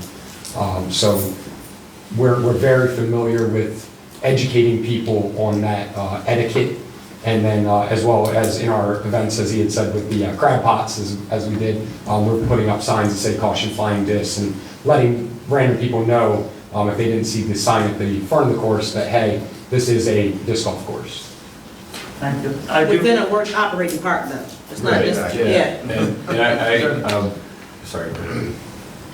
I just wanted to say thank you all for your presentation and the way that you handled yourselves and answering the questions and remaining respectful throughout the whole presentation. So that goes a long way, and we really do appreciate it and look forward to a nice working relationship. Thank you. Thank you. Thank you. All right. Thank you, gentlemen. Agenda item number 8 is a request for proposals. Discussion, we're going to take agenda item number 8A, which is for street paving for Stevenson Lane, Graham Avenue East, Decatur Street, and the Stephen Decatur Park walking path. And the town administrator, Doug Fleetwood's going to run point on this. Mayor and council, in a prior meeting, we discussed this. We discussed where the money was going to be coming from. So I do want to refresh everyone's memory, if you will, for the 3 paving projects, Graham Avenue East, Stevenson, and Decatur. Those monies to pay for that project would come from our highway user fees. We did receive correspondence from Maryland State Highway Administration, and that number had increased. Originally, the number was at $113,000. It's been, or was budgeted at $113,000. The letter that we received was pushed it to $227,000. The delta on that is $114,000. Plus, we have some additional impact monies, approximately $8,000 for Stevenson Lane. So we have roughly $122,000 for the paving of those 3 streets. The estimates that I have put that's just shy of $100,000. So I think that we're fine on those monies for the paving. The 4th leg of this RFP is the walking path in Stephen Decatur Park. Currently, it is a scrap tire, rubberized cushion path, excuse me. It is not failing, it has failed. My humble opinion, the last 12 to 15 months, I've seen more failure with that than I've seen in the prior years since I've been with the town of Berlin. So the path has failed. The options are to replace it with something in kind, and you're talking somewhere between $400,000 and $450,000, or to tear that scrap tire path out and to redo that with a asphalt path. And the estimate on that asphalt path is pretty close to, bear with me, my eyeballs are failing me, around $80,000. So the RFP is the formal end of it, where we get into this, and just to educate some of the newer council members what happens with an RFP. Since you've been on the dais, the first RFP I believe that you guys were involved with, and lady, excuse me, was with the Heron Park. So what happens on the street RFP that's in front of you now, seeking your approval, that will go out for appropriate advertising, the appropriate bidders, we open the bids, and then we move forward. So on that, this is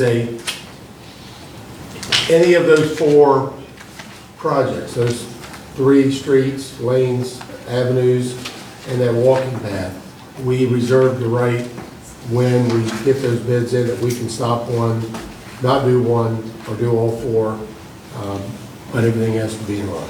So what you're seeking is approval to proceed with the proposal? Yes, sir. Move to approve.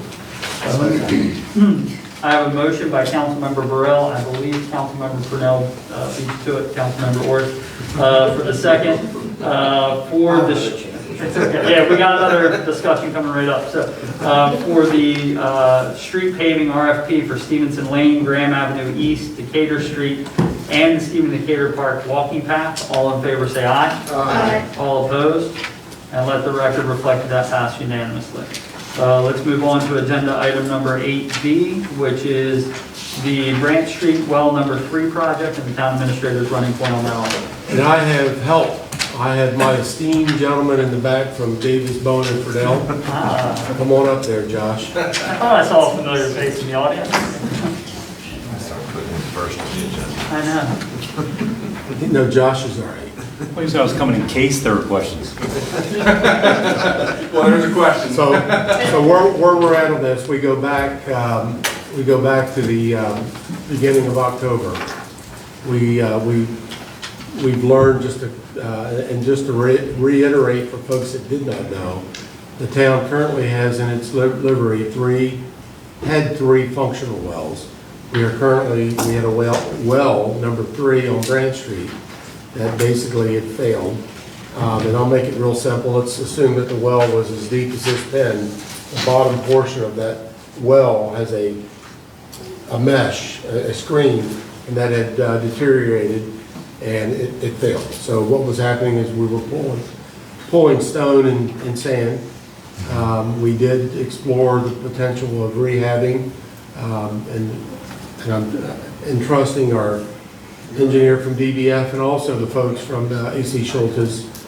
They have recommended that this well be abandoned and a new well be installed. So we have sought that. The last time that we met and discussed this, the council had given the earmark to some ARPA money to repair or replace that well, with the understanding as well that Josh and company, that we will move forward and also seek potential grant funding for a fourth well to be brought back to this dais at a future point.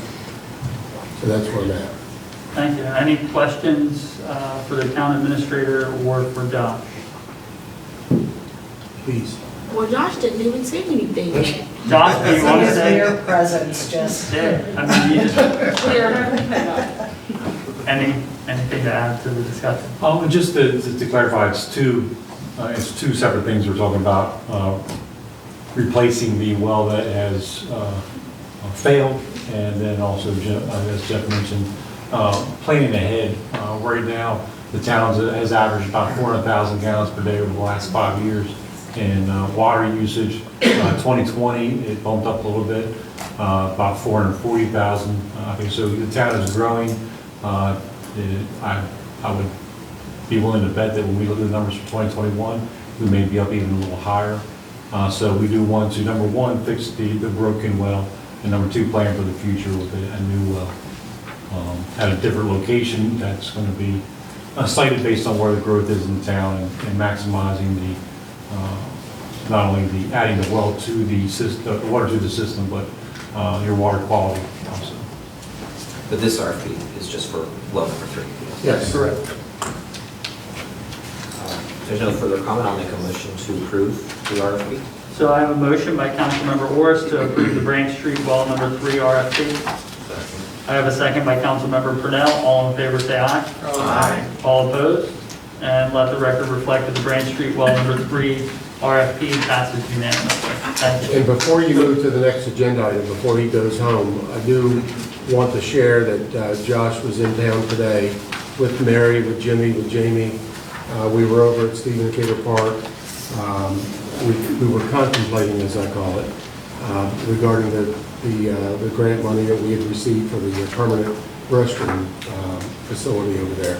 Brainstorming that, looking at locations, seeking his input, and then collectively trying to come up with what we feel would be the best. We've not done anything at this point, but I wanted you aware that Josh is instrumental in that as well. Thank you. I don't mean to cut the discussion short a little bit, but we are going to take a 5-minute recess to give our colleague a moment. Thank you. So we will return. We'll keep the recording going just to stretch our legs, and we'll come back at 8:55. How's that? It's like 7 minutes. 7 minutes. I think, Jay, you were just trying to get Jeff to be able to beat me. You don't believe it? Hey, Josh. You're on hold here. He knew I had to pay, that's why he bought. I didn't mean to cut you off. So what are we thinking? We gotta wait to ask that. Yeah, we're going to get the 5 minutes. I didn't know if you were trying to get up or. I don't need that. Okay. For when you were done. Are you going off on the air? I didn't know if you needed your actual wheels. I didn't say wrong.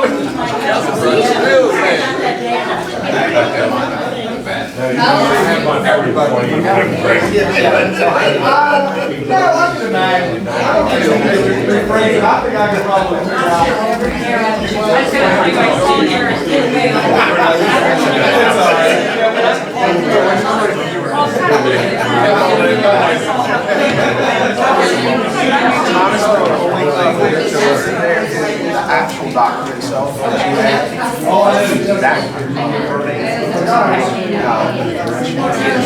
They'll figure it out if they want it or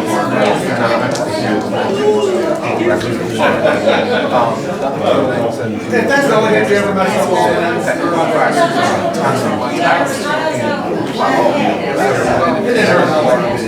the retention policy.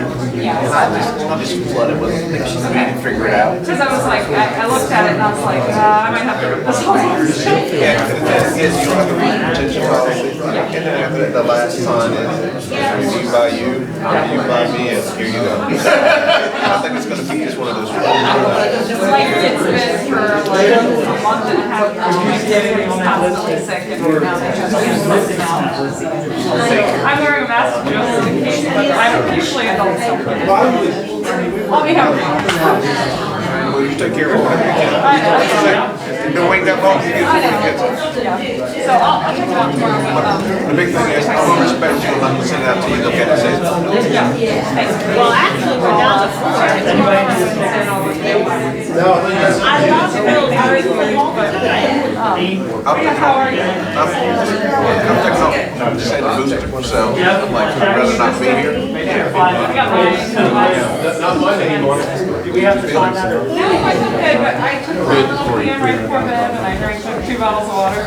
And I woke up fine. No, it's in the water's big. Yeah, he told me. Oh, really? Yeah. 2 weeks. Yeah, I hope the,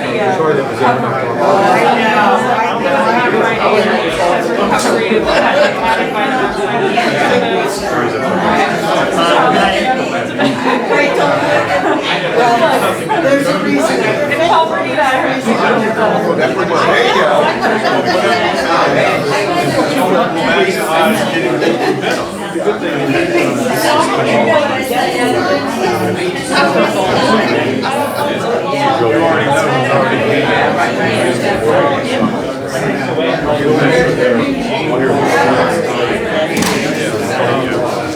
I think the man like, you think 2 weeks. Really? What figure we do a week? Do a week. Advertise. Rebid. 2 weeks for bid. But if it really.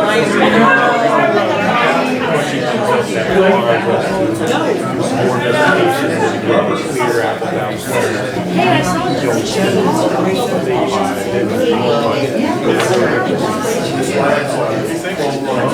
Because there's no restrictions or requirements. Okay, we just want to make sure.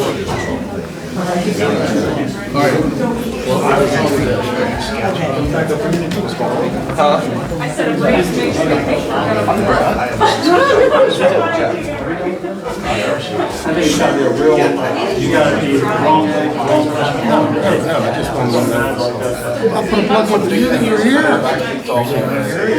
Then Jay never texted me and said, yeah, he's charging gas. Not for night. Hey, take him with you. I can leave. You stay. Just like there, it's amazing. You guys are people, and ones that like the middle of it. You know, that's just not Sean Jones.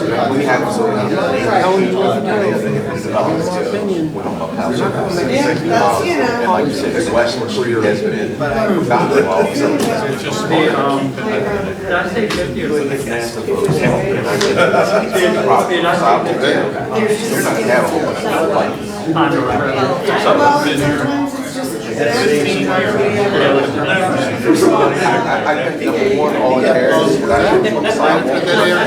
You called him and the hell I did.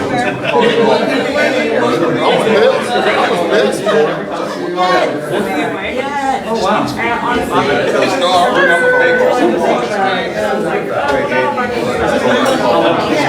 Man, if was any better. But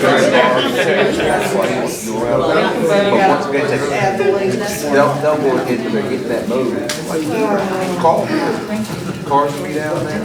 Your street, you just really have to find a nice spot to sit, because when they see it, every now and then. Yes.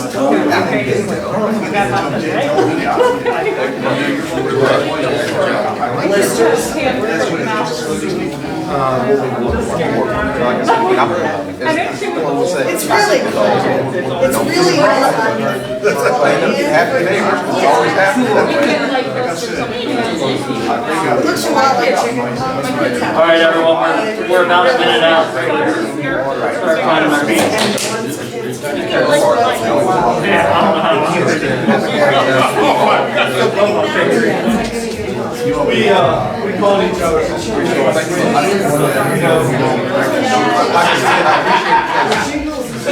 What are you? Everybody came to mass, and we know it is a problem. You have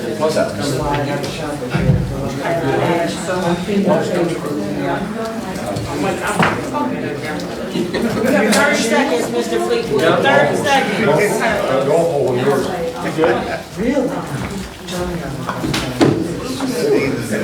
Restroom, I mean, the first restroom's in every parking Dean Burrell Memorial bathroom.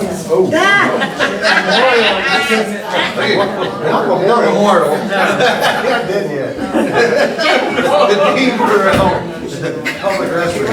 So we're gonna have to fund that. Honorary? Yeah, see on the All agenda. right. So for everybody that's following us at home and everybody in attendance, thank you for the 5 minutes. It was very much appreciated. Let's move into agenda item number 9, which is a capital planning discussion. And Mayor, can I clarify one thing? Yes.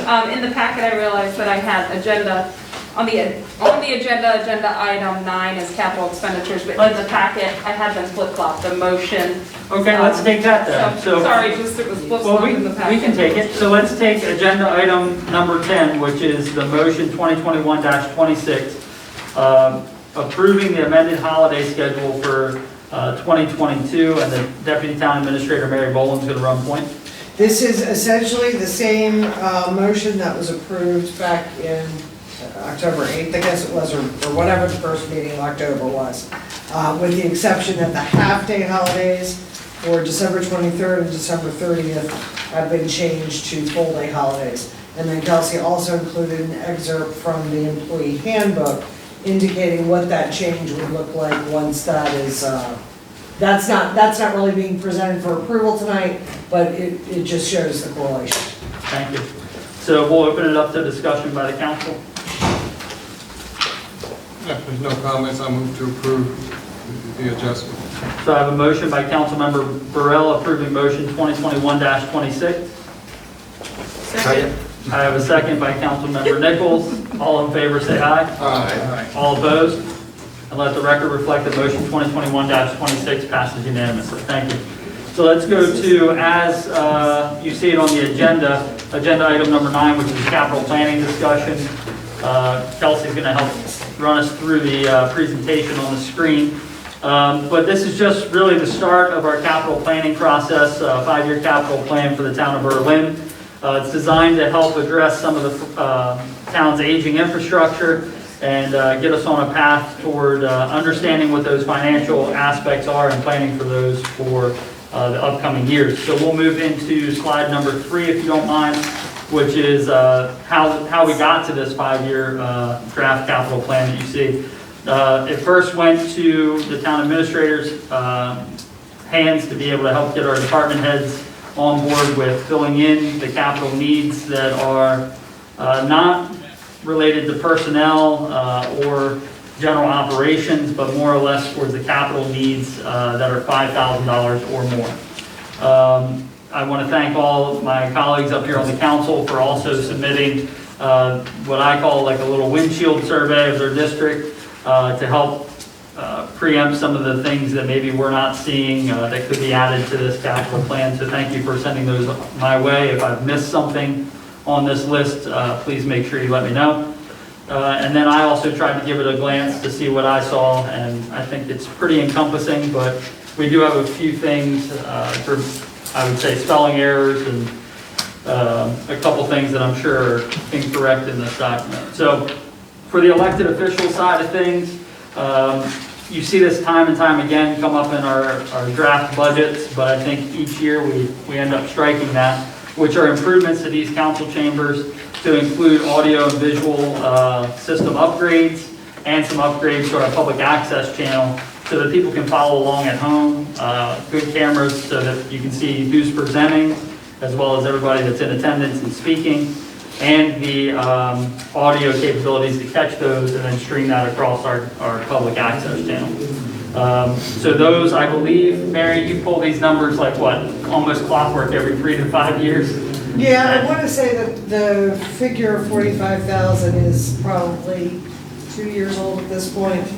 And you know, technology can sometimes go down in price as it improves, so it's hard to predict.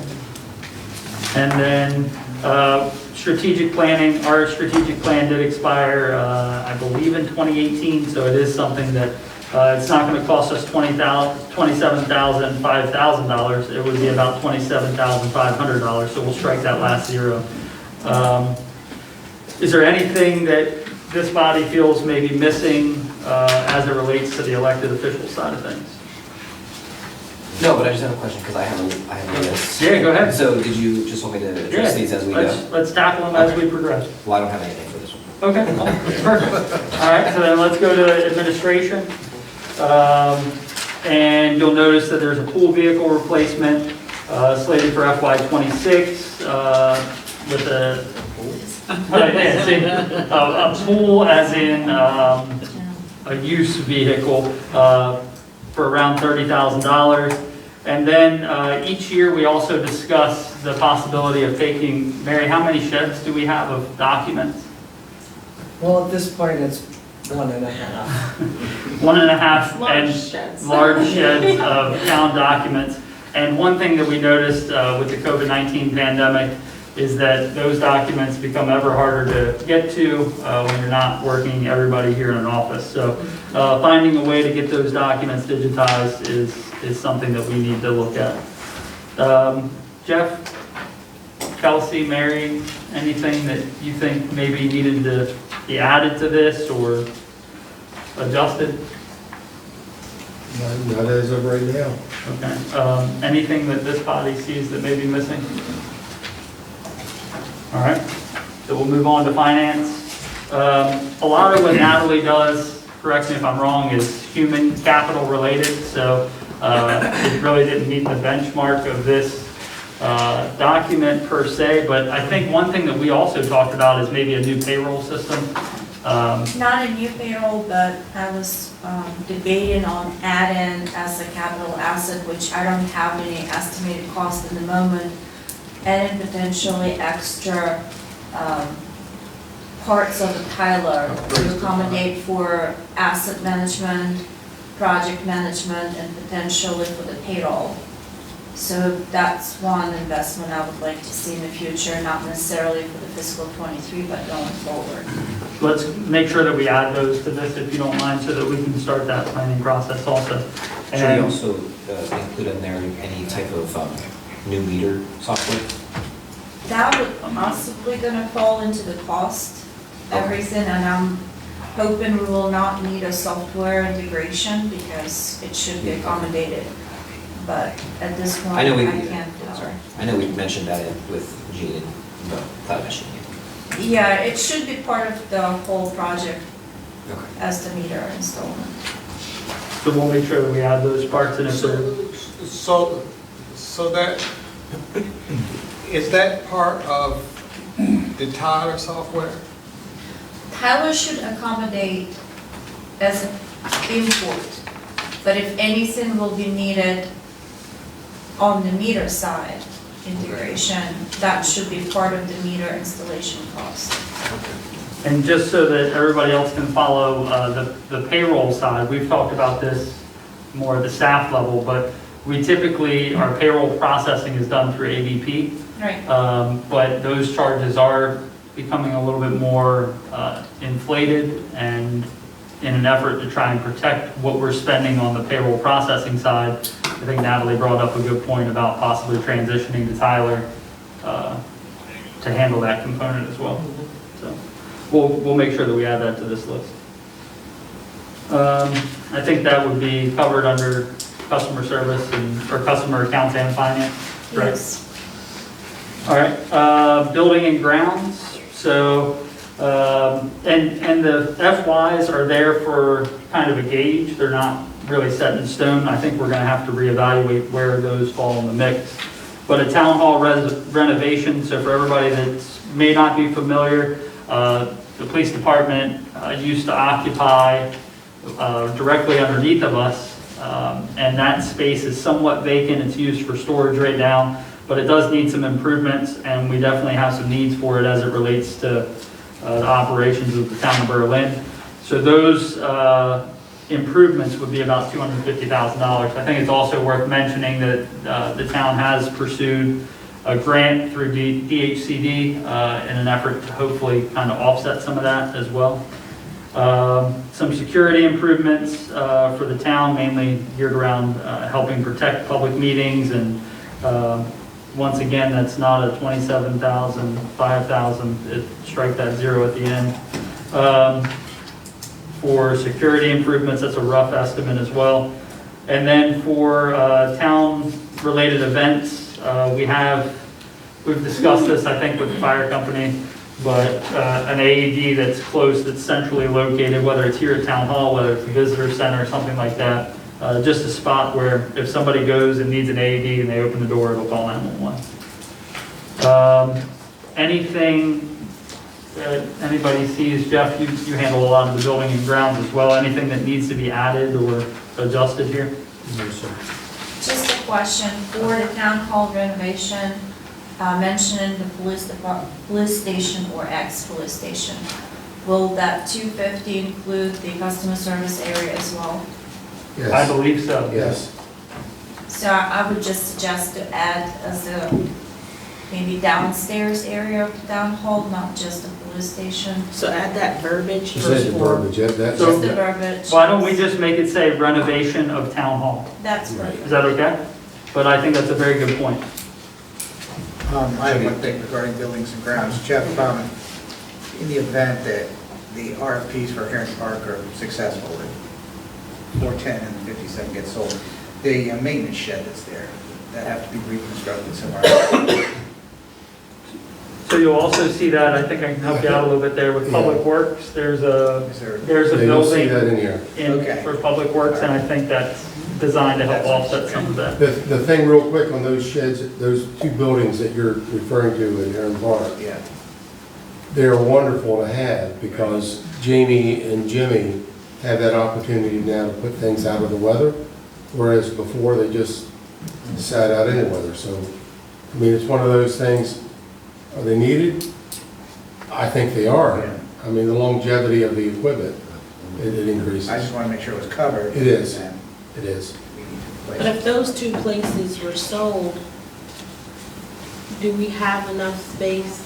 Am I wrong in thinking that there's enough space still at Tim's utility site to put a building on the far side where we dump the dead animal? Remember that? Can you check it out? Sorry. Graveyard. Well, we had a funeral for I'm glad animal followed that.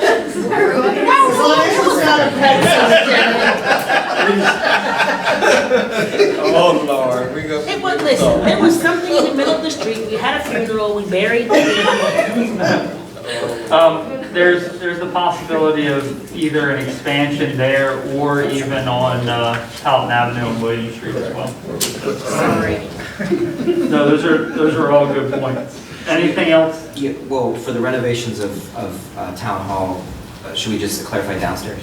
Well, Or does it?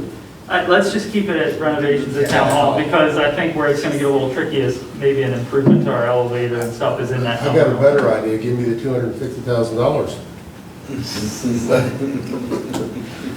So, all right, next slide, police department. Out of nowhere,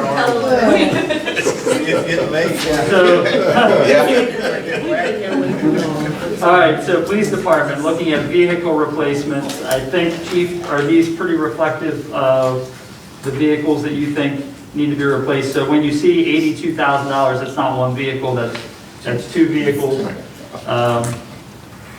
Each vehicle has a life, and we've actually done schedules for the last, decade and a half. So that's what we do is projections.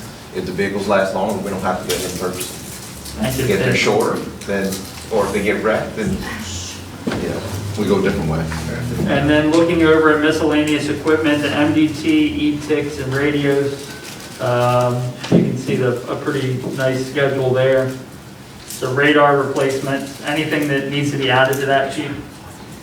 No, and again, we're trying to go ahead and leverage if there's any grants or anything else. But again, we use a replacement if something gets damaged in between. These are actually buying new units, so not replacing in that vein if something breaks down. Thank you. Let's go to the next slide for the police department, which is car video. And then we have weapons and we have tasers, which are contracted. Is that for council use? So, You want to be careful after Councilwoman Nichols' comment, let's just skip over weapons. All right, let's move on to the next slide, which is radios and computers. Chief, anything that you see that needs to be added to that mix? These are actually the 10-year projections that we've had for a period of time. When we actually look at capital projects for each year, something will be pulled or something will be added, just projections, so. Thank you. It's the roadmap. Thank you. Anything from the council as it relates to police? That part where it says car videos, that's, for each year, that's more than one car, right? Well, how much does that, how many vehicles does this cover in each of these fiscal years? We're actually looking at replacements, and we'll make a determination. Again, it's the cameras that sit inside the vehicles. Yes. It's not the body cameras. Right. This is more than one though, right? Or that's what I was questioning. I think it might be 2, and I would have to Got go it. ahead and come back with Lieutenant Fisher to actually, go over those things. But every vehicle wouldn't have the in-car camera, administrative vehicle, so. Chief, it's per vehicle. You have one vehicle for 23, one Right. car, and that would be part of the vehicle cost. So Oh. if the vehicle is purchased, then this car will be, car video will Outfitted be with it. installed, outfitted, it will be the total cost. That's why I brought it along. Should for clarification, should it be added to the vehicle side or should it remain broken out? I mean, I'm taking that as the detailed plan. When you're gonna go on the fixed asset part, it will be together. So agree. it's good to have it broken down here. As she said, anything that's put in the car when she does the access list and the actual schedule for time, value, depreciation, it all stays on the one. But again, we go ahead and order one vehicle, just the cost of the vehicle, and then we add the things on. If we can move it from one vehicle to another and it still has life, that's what happens. Okay. Thank you. And then moving to Public Works, Councilmember Nur, I think this gets to your point here, which is a 120-foot by 60-foot building with a projected cost of about $400,000. And if I may, for everyone's edification, if you've not seen, one can make the argument, I gotta be careful how I say this, one can make the argument that employees need a dry, warm place to start their day and a dry, warm place to enjoy their lunch. But you all need to take a look at that building that's down at Public Works, what they have. We're talking about bare necessities. It's functional. But again, I can make the argument that they shouldn't be in there to begin with. They should be at work.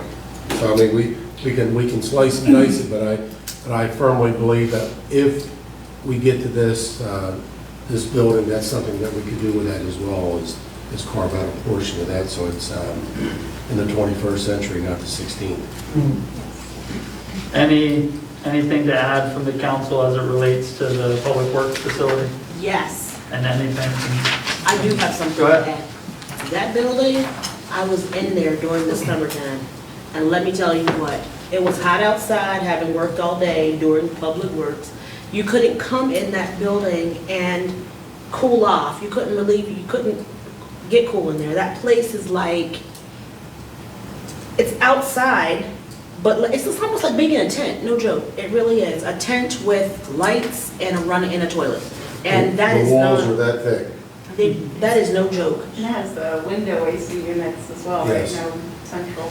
So just wait till winter comes and then you can go. Yes, and I told Jimmy Charles that I did want to come back again in the wintertime, because in the summertime, it was crazy hot in there, so I can't even imagine, but I do want to see it firsthand, what it's like in there in the winter. Not Anything you want to add, Jimmy, as it relates to the Public Works facility? Yes, what we were thinking of was the building, the facility we would have like a 60 by 60 for garage for Bob to continue to do his mechanical areas, lift and that side.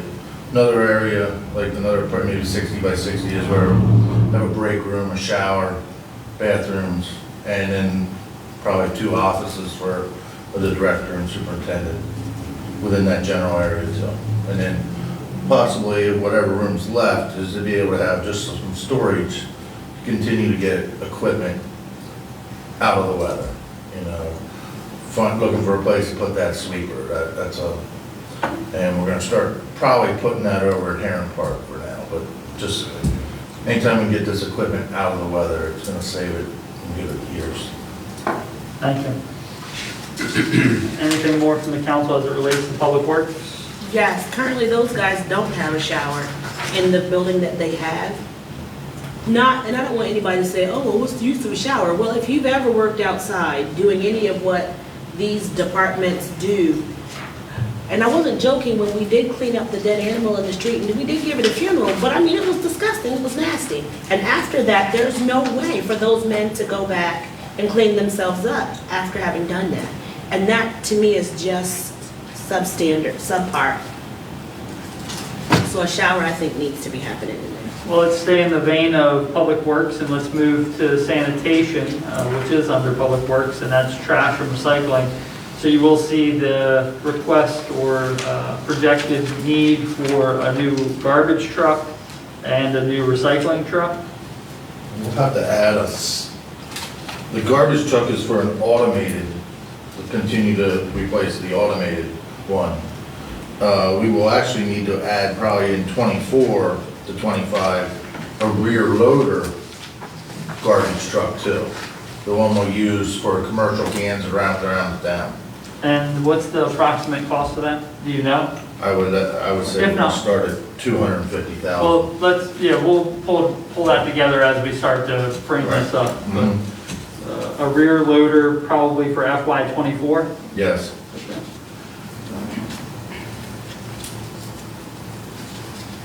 I do have some questions about this, but I'm just gonna hold off on that section because I like to term this as a roadmap. Okay. So, when's the I remember, didn't we just, well, not just, within the last, I guess maybe 6 years, get new garbage trucks? And in the last 3 years. But if you take a look, we even got a new Well, recycling you truck. have, effectively, you have 3 sanitation vehicles. One is the automated truck, and that's a 2019? We have 4, yes. Okay. Well, we have a 2010 automated truck. Right. Is actually, we're refurbishing that right now. Right now, it doesn't work. Right. Okay. We have a 2019 automated truck, and what I mean by automated is the one with the arm. So we have 2 of them. Then we have the rear loader truck, which I think is a 2015, and that's the one we put around, it flips up into the back of the truck, and then we have a recycle truck. The rear loaders, like the old Right, garbage yeah. trucks. The rear is what you see that empties our dumpsters. Yeah. The automated truck cannot. And then the 4th one is the recycle truck that we have, where we go around on Mondays and Fridays picking up or something. But remember, our automated truck, ours broke. Remember when that happened? And if it weren't for you guys being able to piece it together, Right. we would have been in a bad place as far as that guy was concerned, so. Any further questions for sanitation side? All right, let's see here. Streets, let's discuss paving, which is, some of this is encompassed in the RFP that we're trying to send out now that was just approved this evening, which is East Graham Avenue, Stevenson Lane, and Decatur Street. You will also see a projection for FY '26 for West Street. I know the town administrator and I talked about this a little bit. Did you want to elaborate on that cost? You know, what you have, West Street, and Jamie, you're gonna have to help me out a little bit. The stormwater, the sewer, and the road bed itself, what it boils down to, if not total reconstruction, the majority of that is gonna need to be reconstructed. So some of this $1 million projection should go into stormwater and into sewer as well. Well, it's broke out in there. It's in 3 different categories: water, stormwater, and sewer. Because a lot of people don't understand that there is a lift station in the middle of the street, so you actually have to shut down part of the lane of the street to work on the lift station. So our thoughts were we could move it if this county would give us a little chunk of land right by, I guess, south on West Street. We can move the lift station up over there out into the grass to get it out of the middle of the street so we can work on it properly and not have to worry about, flagging, safety and all that. And then new sewer all the way down West Street, water, all new water mains, new water services, and stormwater for to drain Westminster Abbey, and all that the proper way. And that $1 million is also encompassing for the folks that came in and discussed potential sidewalks on West Street. And what we'll do is we'll break that You charge work that out. $1 million out. Yeah, we'll break that out and spread it across the funds. It should have it, and we can add a little annotation down at the bottom that kind of says this is what it's all for. As far as the paving, we've got it pretty much a chronological of worst We do. shape. So, I mean, I think that needs to be a lot more than just that. So, I can't recall what's, You mean I think more we're streets? tackling the ones that are at the top of the list, aren't we? Like Yeah. with Stevenson, Right. Graham, Those three Decatur. streets are that you approved tonight are actually the next three Right. in the pecking order. So then if we end up moving forward with that, what we're gonna do is we'll just start adding some more documents. And this runs, I think, a projection through 26. What I would like to see is FY 23, 4, 5, 6, and 7, we'll have those built out. Exactly. So then can we, if this 1 million includes, and this is FY '26 and some other stuff for West is FY '24, if this million does include the sidewalks, can we add that to the sidewalk side with the breakdown that you're doing? Yeah, so I think what would probably be best is like, we'll group this less in like paving and sidewalks and more like FY '23, these are the needs, FY '24, these are the needs. So I think it'll be a little bit better framework, but for this discussion, I think it's just nice to separate it out a little bit. But I agree with you, adding some more dialogue to that or wording would be nice. We have a comment from the audience. Oh, yes, So, please. I'm sorry, And- Mary Hidlesky, 3 Westminster. Thank you. On the $1 million for West Street, is that on top of, like, the grant money that we were talking about earlier? Or would that money, would the $1 million come out of that money? So I'm gonna have to defer to the town administrator. Well, Jamie. that $1 million in streets, that is encompassing of the asphalt and sidewalks. Okay, but that doesn't, I thought, and that doesn't include stormwater or the sewer? No, you get into another 2 million for that. Okay, And you'll see that when we get to, thank you. So, well, no, that's a But good question. I think the overall question was that these figures are a roadmap that include no grant funding. These are, we're not planning on grants. I mean, we're planning on applying, but these numbers don't include anything. that is correct. This is just pure cost. And it's to help us, so what we'll do is we'll use this document as it's built out to say, okay, this might fit better for a grant, and we'll try to pursue that option. It's just designed to get all of our thoughts on paper, basically. Thank you. But to clarify, the $1 million that we see here is for asphalt and sidewalks. What we see moving through this document a little bit further is going to be the stormwater side and the sewer side. Correct. Okay. But improving streets, curb and gutter will impact on stormwater management. Yeah, because that'll help move water. I may not be in the right. I mean, but it's okay. Good idea.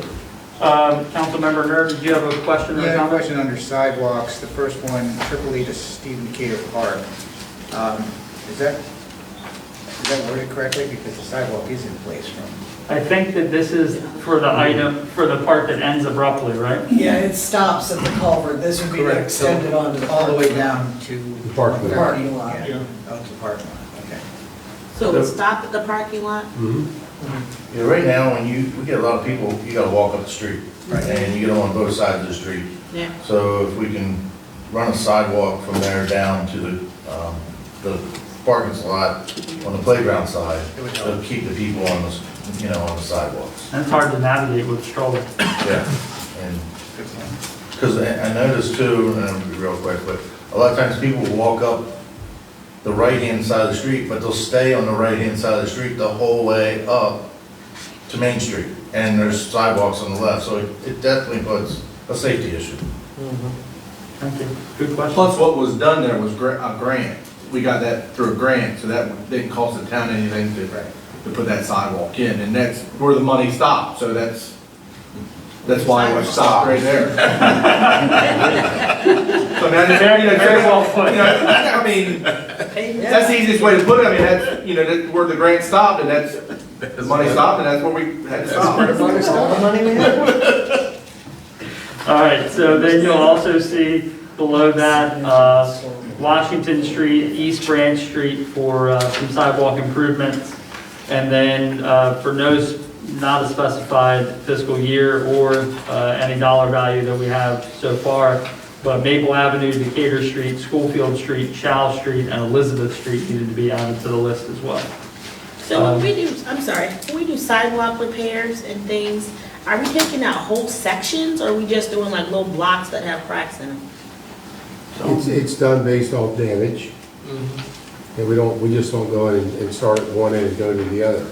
It's, I guess 2 years ago when we did the major resurfacing, what you would see going through town on the roads that we were working on and outside the roads we were working on, you would see them paint them up pretty good. But you would not go in and remove the whole street worth of sidewalk unless it was all damaged. Right, just to the block that's cracked up. That's right. Let's move on to streets continued, and stop me if you see something.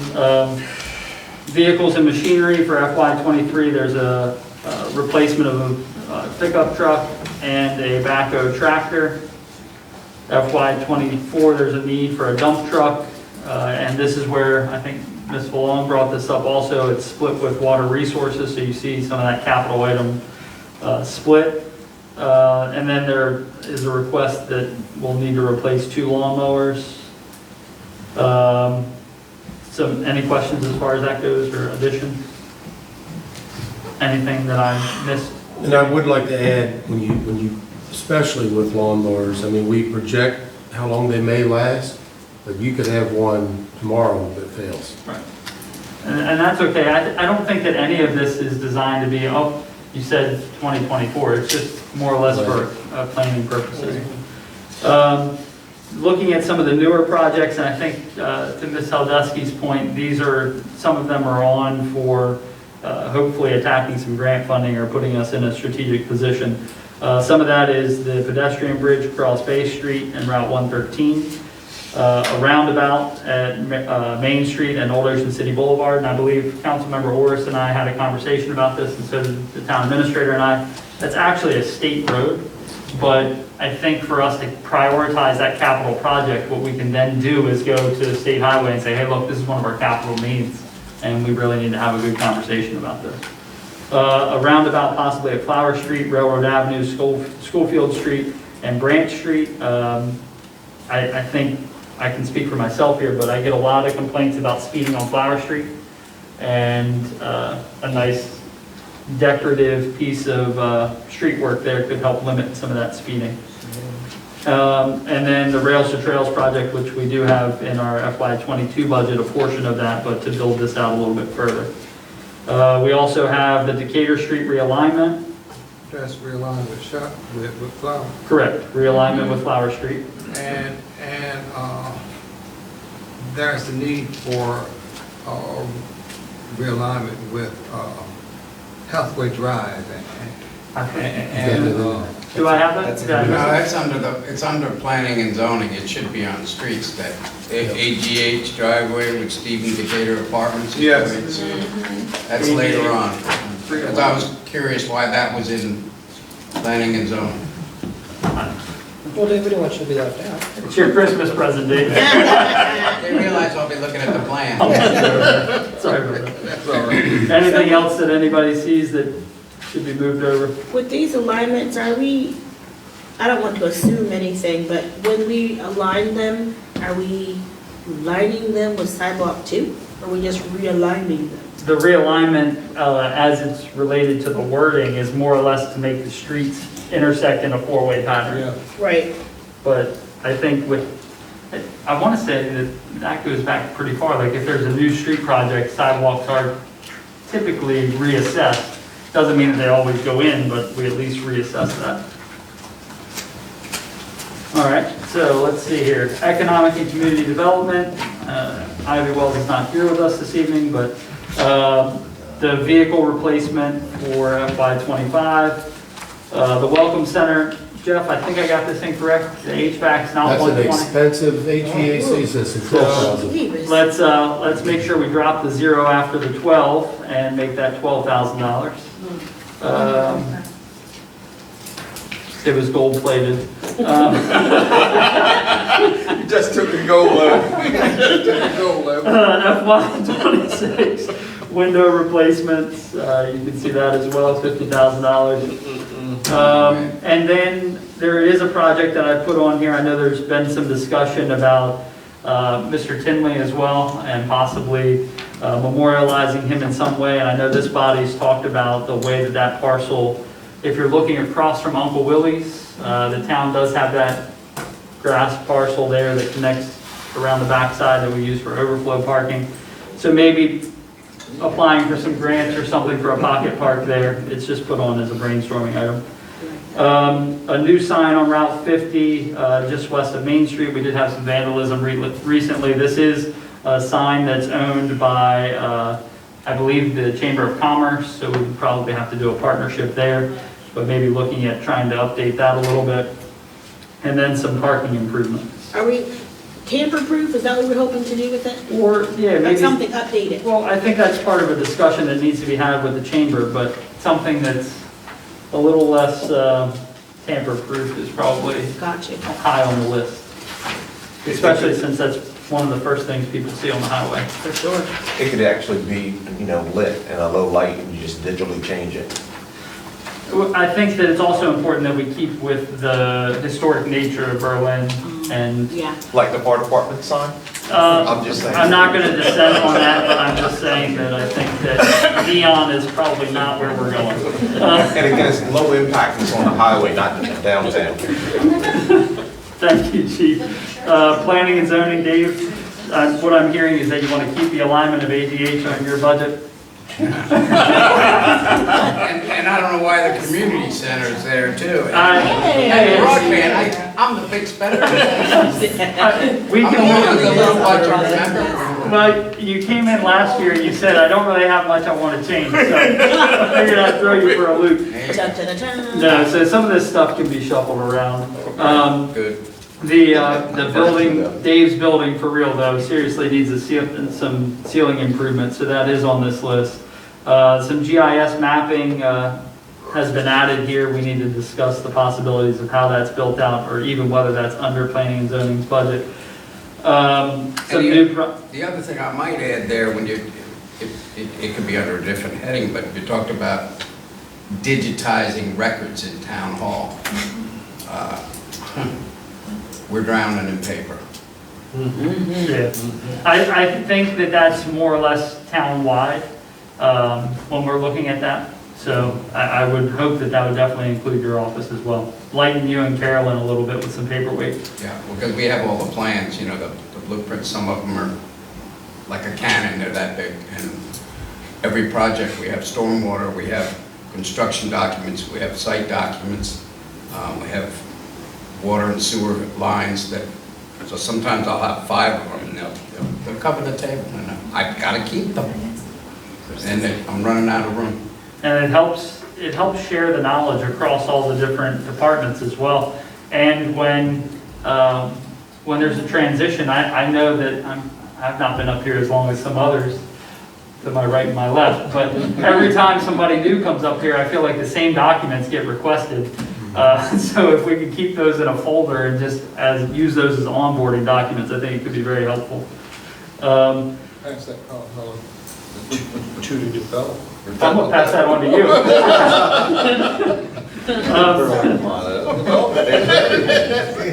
All right, some of the new projects, as Dave mentioned, are not designed to purely stay under his budget, but they're here for discussion purposes. And that is a community center on Flower Street. The possibility, I think, came in from some of the council discussions about some improvements to the broadband or municipal fiber optics. And then the alignment of ADH's driveway with the Stephen Decatur apartment. Not our road. Correct, it isn't ours, but either side is not our road. Yeah. But I think it's one of those projects. Between is a state road. I think it's one of those projects like the roundabout at 818 and Old Ocean City Boulevard. If we can prioritize that as a need, it strengthens our position when we go to ask for these projects to be funded. Yes, I agree. So let's move on to Parks and Recreation. So here, I tried to group it based off of park, but I'm sure I got something incorrect. And Mary, we did have Mike Wiley with us, Chairman of the Parks Commission. We had $75,000, I think, or so for park equipment. I just split that between the two because I didn't know where it needed to go, but we can find where those needs need to be applied as it relates to the parks.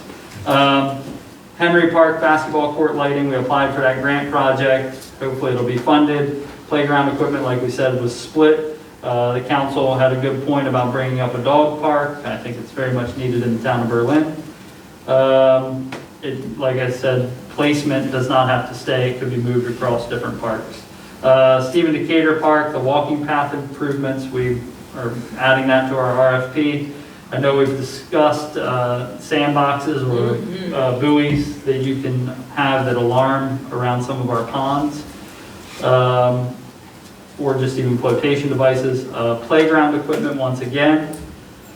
Burbage Park, pavilion, parking, and landscaping, which probably is going to fall very closely in line with some of the things that we heard this evening from We Heart Berlin. Heron Park, sandboxes again. A walking path, which was a great idea, around the passive use section. Possibly some fishing piers and pond cleanup. Some playground equipment at that park and maybe even an entertainment pavilion. Is there anything that I've missed from the council as it relates to Parks and Rec? Mary, do you see anything that's on that list that, and I'm coming to you as the Parks Commission liaison, I don't know if people at home know that, but. No, I mean, a number of these items, the Parks Commission hasn't really talked about, but. Can we make sure that the capital priorities, that we've addressed those within this from the Parks Commission? I know they approved a list, and if there's something missing from that on here, can we add that to the list? I'm not understanding what you. So the Parks Commission, I think it was a couple meetings ago, did a prioritization when we approved the Henry Park lighting. Let's just make sure that the projects that they requested are on here. I think I'm missing a few. I can't, yeah, I'd have to check. And then Councilmember Nichols? I was thinking down those same lines. I didn't know if in the next 5 years or so they were interested in, if their signs needed to be, not that I want to replace the signs, but you know what I mean, like little things that they made. Yes, a number of their signs do need to be replaced, but those expenses are relatively. That's not anything extra, okay. They wouldn't really be capital expenses. Our threshold that we're trying to use is about $5,000. All right, so let's move on to electric. We can put everything we want under Tim's budget, he's not here. So vehicle replacement, in need of a truck, equipment, lighting on Bottle Branch. And let's go to the next slide, which is vehicles. They're going to need a small bucket truck, another pickup truck, a large bucket truck. I think that under equipment, we're not buying swimming pools. That's supposed to say poles. I'll make that change. Councilmember Orris, you pointed that out to me. Thank you. Transclosure replacement. I can say the words. I don't know what half of this means, but it's okay. Purnell Crossing South, S&C switch, a 3-phase transformer.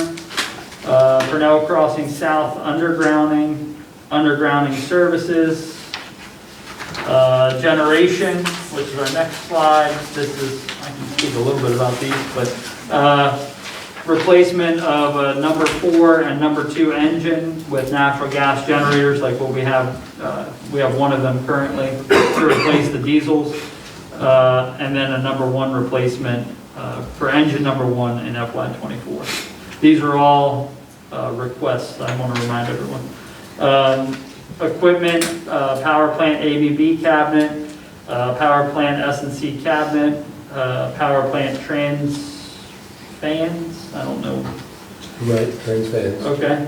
Equipment, FY '23, there was a discussion about a battery pack. We've gotten this from the citizen level as well as, interestingly, from Carter Cat as well, about the possibility of a battery pack at the substation, or at the power plant. Power plant S&C cabinet, and a power plant trans fan. Let's see. Moving to treatment. Jamie, if I say something incorrect, please correct me. 2 F-150 replacements, FY '23, a service body truck and a vac truck. The vac truck would be split, right? Yes, between 3 departments, but also the vac truck has exceeded its, what everybody says their life expectancy. So most places go 10 years. That truck should have been replaced 2019, or looked at started anyway. Okay, so and that would be split between stormwater, sewer, and water, correct? Yes. And then move over to equipment, valves, West Street water main, water meter replacement, which this, the $1 million is for the radio reads, right? Yes. Washington Street sewer and water. Well, and for under equipment, when we see well for $1 million, that's for the 4th well or for the 4th well. Yes, that would be the 4th well. Shall Street sewer and a water tower. And the water tower placement ideally would be speculative. I can tell you, we'd have to do a water model. Okay. So that could be part of the 5 million, but what I got priced the other day for a 500,000 gallon water tank, that was 5 million. And a lot of it's dependent on steel, so. So it's almost safe to say. Oh, it's gonna be more. 6 million. I think, if I'm not mistaken, somebody was building a building, it was budgeted for 7 million, I think they ended up spending 12 million. Wow. If I'm not mistaken, in steel prices. All right, let's move on to distribution. And when we say distribution, this is distribution of water, right? Distribution of water, correct? Yes. Okay. Pelton Pump House and well maintenance for FY '20. And I would like to keep up on the well maintenance, that's how we found well 3. So we would like to keep up on that. And I'd like to keep up on the Powelton Pump House. That's been 3 years in a row. As Jamie said during the last budget session, he's gonna break out the canopy. But we've been, like I said, at least it's been dry this year, so we didn't have to put the tarps up and Dave started finding me, so. All right, let's move on to collection. Vehicles, 2 F-150 replacements, and then equipment, West Street sewer, West Street lift station, that's the one that you're talking about possibly moving to the west side of Buckingham. And then Broad Street lift station. And that's assuming we make it to 24 with Broad Street. Dude, that should be highlighted. That should be like in bold neon letters, Broad Street, lift station. That's where the chief's sign can go. Main Street sewer main line, that's way past its useful life. All right, and then when we say plant, we're talking about the sewer plant. And this is the wastewater treatment plant expansion, which is needed if we want to be able to have ADUs to sell. Let's see, spray site, utility vehicle that's used to roam the backlands, F-150 replacement in 24 and in 27, and then lawnmower replacements. Is that $20,000 for each? Or? Yes. Okay. I mean, spray site, both spray sites have 2 lawnmowers, and one spray site A has 2 tractors, and spray site B has 1 tractor. Spray site A has a 2015 tractor and a 95, so I would like to replace the 95. I mean, it should be up for replacement It should have been up for years ago, so. Hey, that's why we're doing this. 30 years. Yeah. Equipment and HVAC system for $12,500, not $120,000. Spray site upgrade. Now, is the spray site upgrade needed at the same time as the sewer plant upgrade? I don't think so, but I don't think it would be far behind. Okay. That is not for us to determine, that would be MDE's determination. But I mean, if you put the money in there and plan, and they need to do it. A lot of the legwork is already completed, so we would just have to do the infrastructure side of it.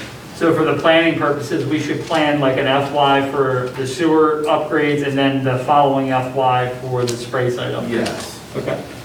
And then FY '26, the tractor replacement, is that what you were just talking about? Yep. Hey, Jamie, with the, you said MDE makes the requirement on the spray site upgrades. Do they also offer, I mean, I know we don't count that here, but do they also offer a program to help offset the cost? They have funding. We would have to apply for the funding and go through it that way. I mean, MD does have funding. You can also pull off. We're not one of the fortunate ones because we don't discharge to we charge the Coastal Bay money through the, what's the money called now? We charge the $5. Bay restoration. Bay restoration. We don't discharge to the bay. So a lot of that money only goes to people that discharge to the bay. But we're one of the very fortunate, or the very few. I mean, you figure Ocean City, us, and Worcester County are about the only ones that aren't eligible for the money because we don't discharge some way, shape, or form to the bay with our wastewater. That's an interesting point. Stormwater, let's see, and council members, please stop me if you see something that I'm missing. Oh, I have some stuff. Oh, okay. Stormwater, equipment flooding on Maple Avenue, Washington Street pipe replacement, which is the one that was approved up to $110,000 with ARPA funds. FY '24 West Street storm drain, stormwater drain, equipment, ditch maintenance, Franklin Avenue and Nelson Street stormwater improvements, and offline wetland toward the southwest portion of Berlin, Franklin Knoll, Henry's Mill, all that. So this $3 million for West Street stormwater drain, I was just a little unclear on the phrasing of that. Is this anything to do with the pond, the existing pond that upstream comes down to Abbey and Westminster? I want to say yes, but to the level of that, I think it's Westminster, Abbey, and possibly a little bit of what you see on the back end of Upshur. And I think all that ties into one another, but. You're right. Yeah, I didn't know if drain meant, drain or drain. What we could do is West Street stormwater improvements. How's that? Sure. Improvements. And then maybe it would be helpful I to think we say should like. do something with the pond, like say something about the pond. Okay, I mean, we can add like footnotes and things like that as it gets built out, but to include like Abbey, Westminster. And then the offline wetland behind southwest portion of Berlin, directions, that's Franklin Knoll, right? Correct, yes. But the thing is that I didn't want to put Franklin Knoll because there's been discussion about an offline wetland possibly in the development itself, but we also have some challenges that I think are experienced on West Street and Henry's Mill and things like that. So it's probably going to be more centrally located to the back of those developments, and that's why I put southwest portion of Berlin. It'll get built out a little bit further. Those are the major things. How about are there any points within the report, and then I'll talk about the next steps? Councilmember Ward? You said that you had a list. Oh, no, well, okay, that was two. Okay, all right. So then we'll move on to the last page. So up next, we'll prioritize these more by FY. So fiscal year 23, 4, 5, 6, 7, right on down through 5 years. And then what we're going to do is we'll put the available and Natalie, our finance director, put this probably the best, is let's talk about the limited amount of money that we have to spend on capital and kind of hone that in a little bit and discuss how we want to achieve some of these things, whether it's grant funding, whether it's an adjustment of the way that we spend our money. But that'll be something that we can have as far as a group discussion about ways to prioritize that within the revenues that we have. Then we'll have like a more formal document that can be adopted by the council, and some capital prioritization. So thank you to the department heads that helped put this together, and to the council members that helped make sure that we had the full coverage of each district and the town. And I look forward to the future discussions. I think that where we see this is possibly, I don't want to let grass grow under our feet, especially as we're approaching the budget process.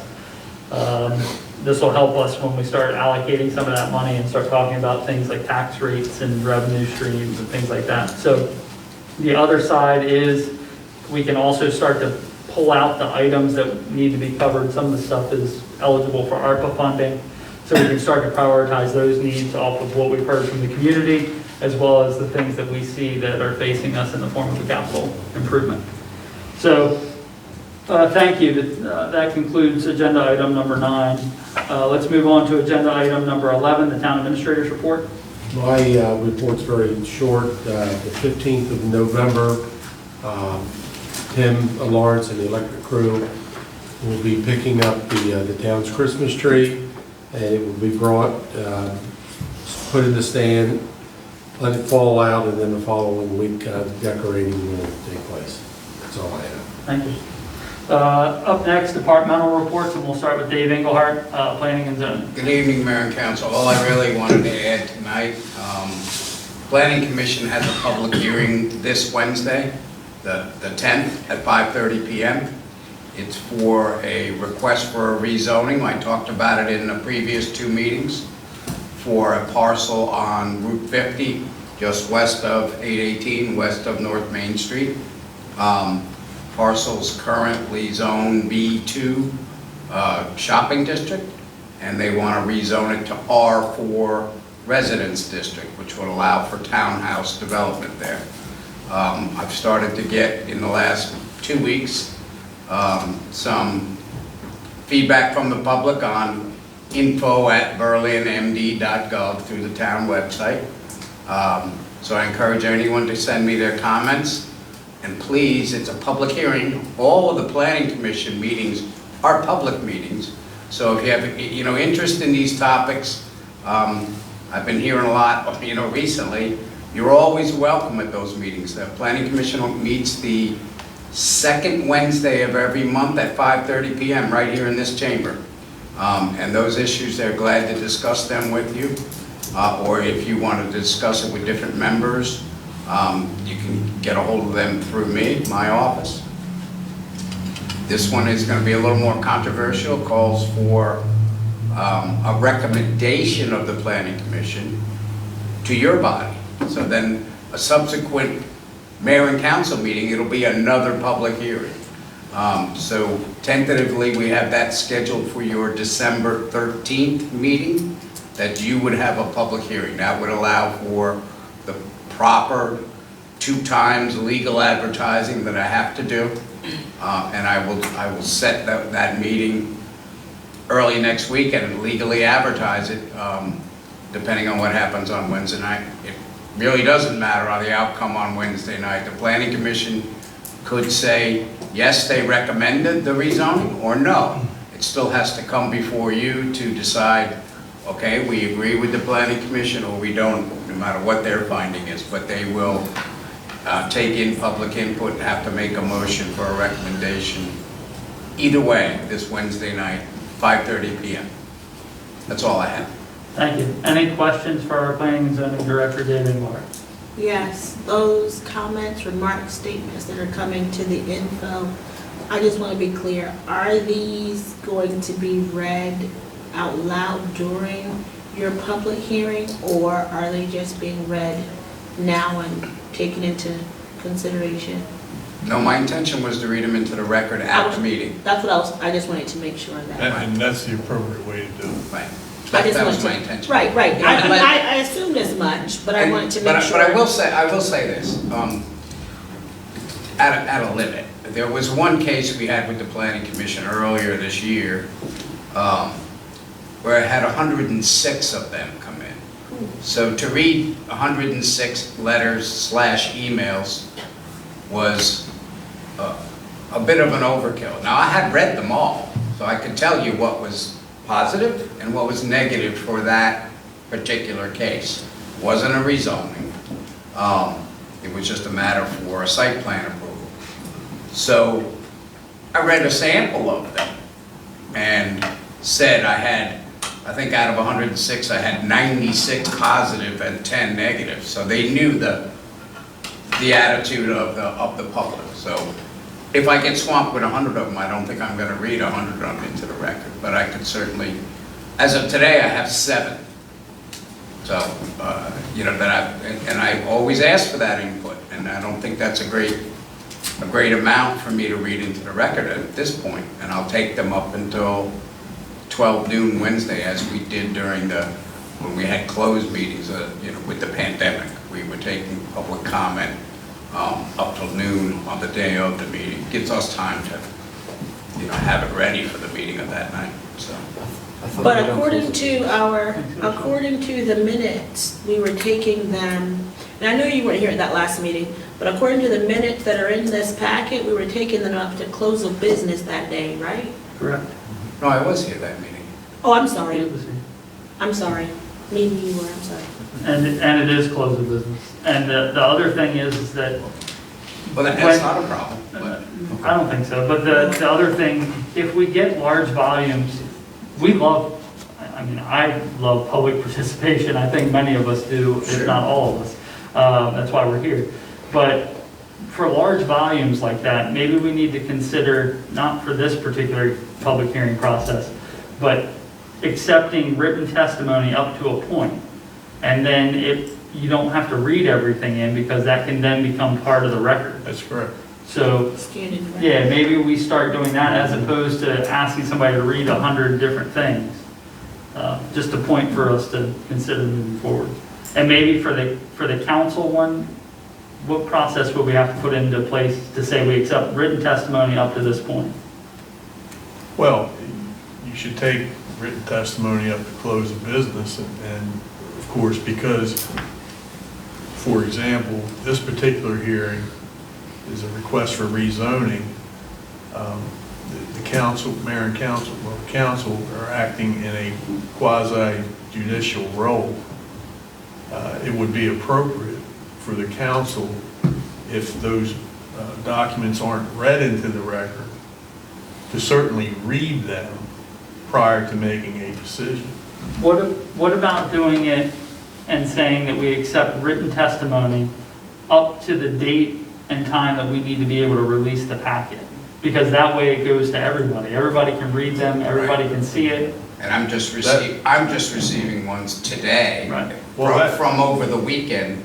The packets went Friday. Right. The packet goes out almost a week ahead. Which I don't think if you're gonna go testify somewhere else, usually there's a written testimony deadline. Anybody else, you gotta show up in person. Well, I think that's why, I think noon has been a workable deadline. If you make it close of business that day, that means that puts a burden on staff I got a half to hour. compile whatever comes in at the last minute.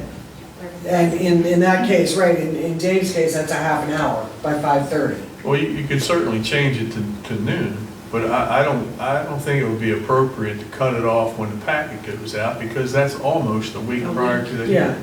Okay, so then what about and we're not talking about the planning and zoning one, that needs to be until close of business, like what we already discussed. But for the mayor and council side, let's make it so that with the advertisement, Dave, can we cut it off at noon?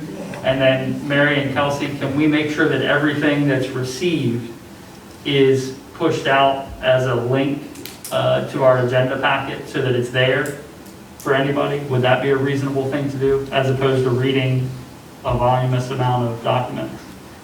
Well, Well, if we try to do it as a link to the meeting packet, it becomes a whole new link. Right, that's what I'm saying. As opposed to what was sent out a week ago. Right. If you upload new information, it's an entirely different link. I'm saying that like if you go to Town of Berlin and you go to meetings, you have a link for the meeting packet, you could have a link for written testimony. Yes, yeah, Right. we could certainly do that. So it would be a separate document, we could have it available here, and we could also have that pushed to everybody. My only point was that regardless of when it comes in, whether it's read out loud at the hearing, it will become part of the record. Right. But that's distinguished from the fact that when the council is acting in a quasi judicial capacity, it's only appropriate to make sure that you read all, you personally read all those before making a decision. So then, for the upcoming December 13th public hearing, just so that I have the process understood, we will accept written testimony until noon the day of.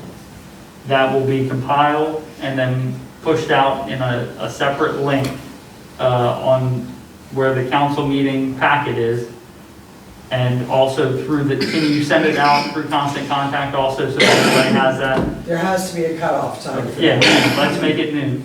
And then what we'll do is after the public comment portion from everybody that's in attendance, we'll enter that formally into the record. Is that okay? That's fine, but my only point is that before you make a decision, you have to read all of it. And if you have to continue the hearing to allow each of you to read and digest, then that's the appropriate thing to do. So we'll open the public hearing for the people that are here in person. Right. We'll enter those documents into the public record. Right. And then we will ask if anybody needs more time to digest that information. Yes. And then if not, we'll close the public hearing and then entertain questions, comments from the council, and then action. Yes. Okay. So just to be clear, these additional links are only for public hearings, not. Correct. Okay. Yep, just for public hearing. Is that okay with everybody? Sounds good. All right. Dave, sorry, but you got to read on Wednesday night, but after that, hopefully we'll help you out. It's not a problem. Thank you. Any further questions for planning and zoning?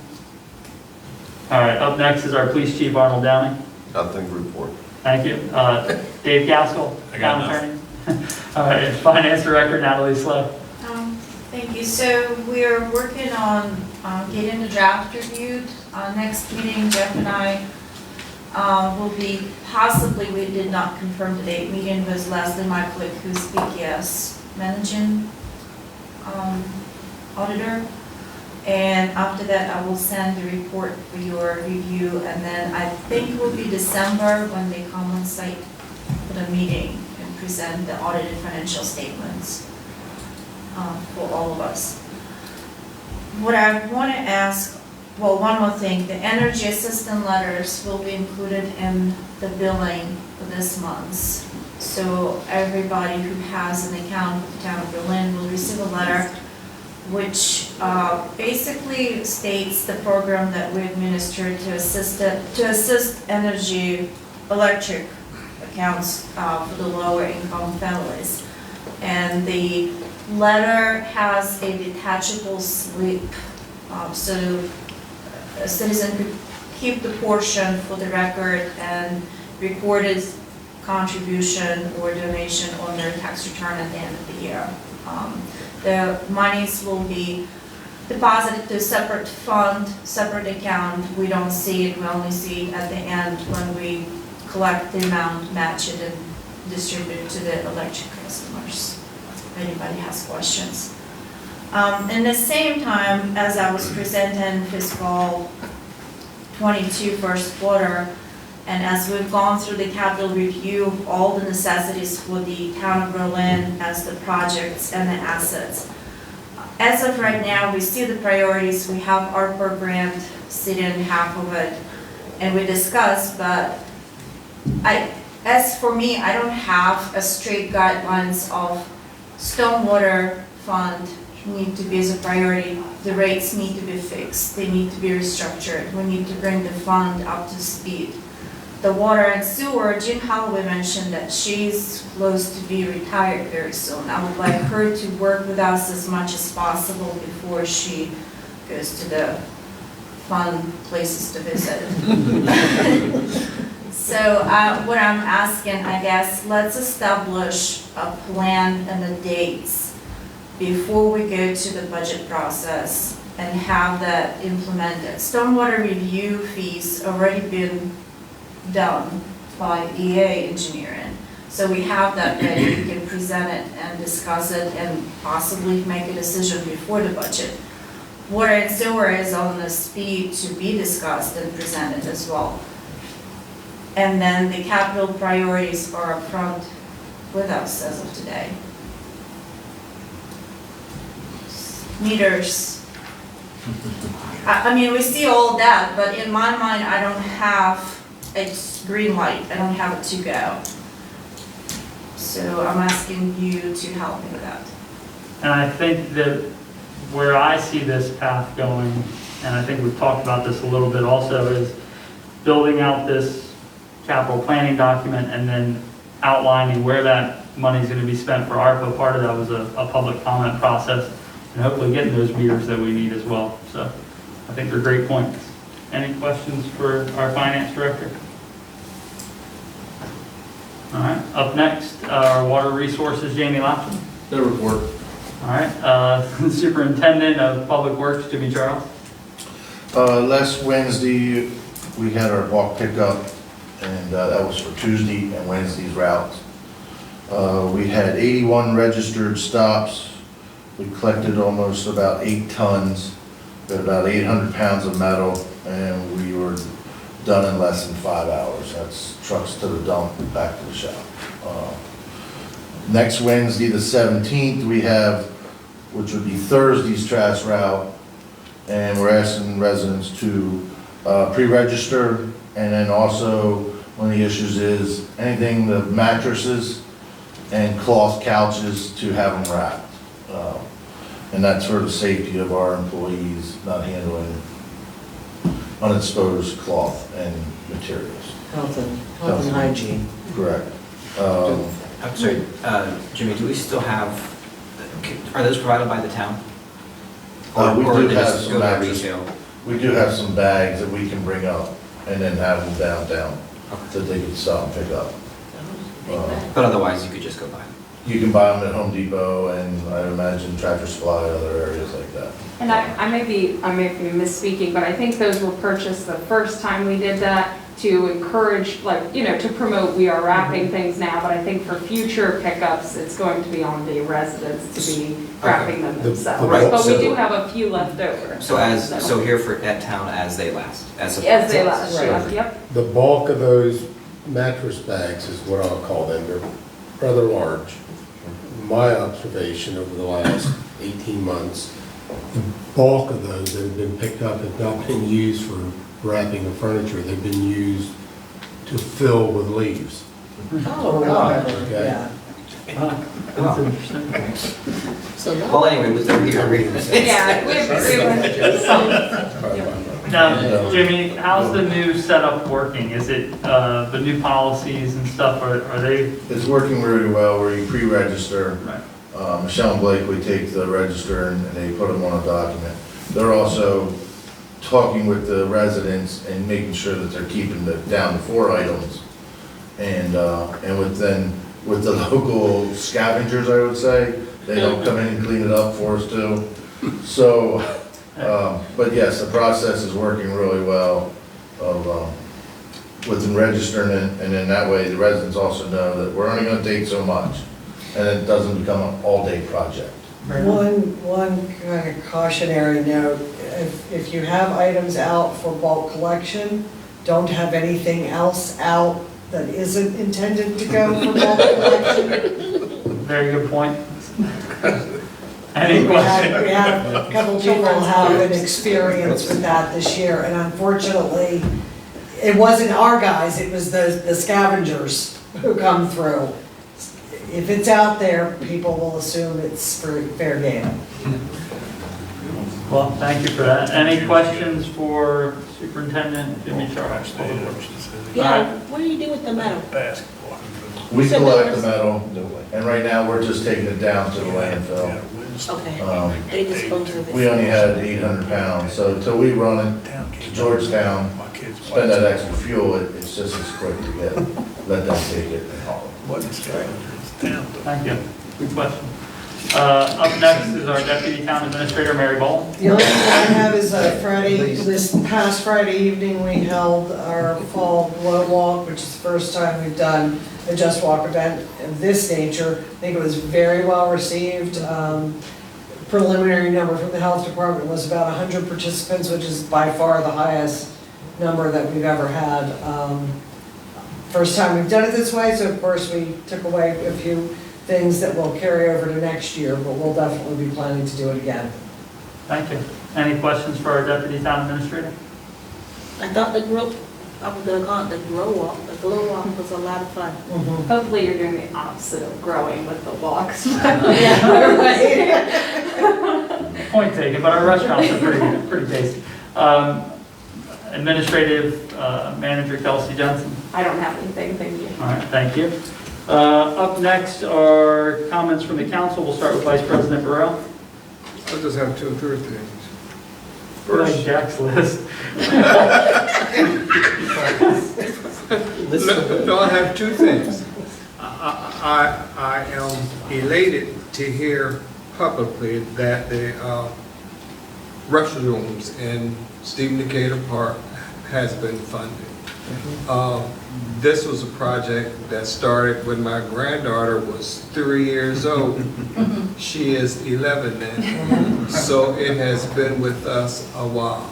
But through the persistence of our staff, and it is appreciated greatly. And I'm sure that those parents that have to take a 3-year-old to the restroom while at Stephen Decatur Park will appreciate it also. Can we also, in that same vein, thank DNR for funding it, and hopefully they'll continue to fund stuff, and the Board of Public Works for approving. If you're listening, Thank you also. He's giving us some money. And I have gotten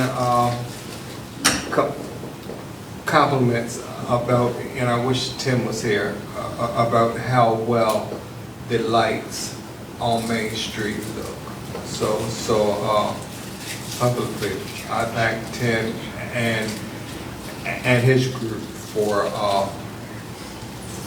that presentation, because what they've done has been done really well. That's all I have. Thank you. Councilmember Purnell? Nothing this evening. Councilmember Nichols, would you like to wait until the end, or would you like to go now? I have nothing to say. Would you like me to come back? All right, I'm gonna defer. Up next is Councilmember Nerf. Wow, I'm still shocked. Do you need a moment? I need to take that in. No comment from me. All right. Councilmember Ward? Yes, I have 1 or 2, 3 things. First, I want to thank everybody that came out tonight to speak to us about the capital plan and the ARPA funding. I also want to do another plug about the committees that we have still openings on. So check that out. And then my last thing here tonight is I didn't make enough copies for everyone, obviously, but kind of briefly, I just want to mention, for about 2 years, I personally have been talking about the budget process that we currently have, and how I feel that it can be changed. So I did make a draft budget schedule that's being passed out around here. I think this does deserve a little bit more time than we have tonight, so I will ask that this be reviewed by my colleagues, and if we can have this please as an agenda item for the next meeting. I think that was also, it came out via email, and I think it was also proposed as an agenda item. I think it's a smart idea, especially as we get closer to the budget process. I think it would, yes, thank you, and I think it just ties in very well with our capital plan and some of the concerns that we've experienced in past budget cycles. We want to grow in a good way. And this obviously, I'm going to pass this to the Well, finance director. there should be enough for, Okay. yeah. Thank you. This is something that is typically created in the finance director's office, so. Yeah, it'll be- and I do want to take, this is, I didn't take this upon myself as any type of indication that I personally was not happy with the work that you do, Natalie.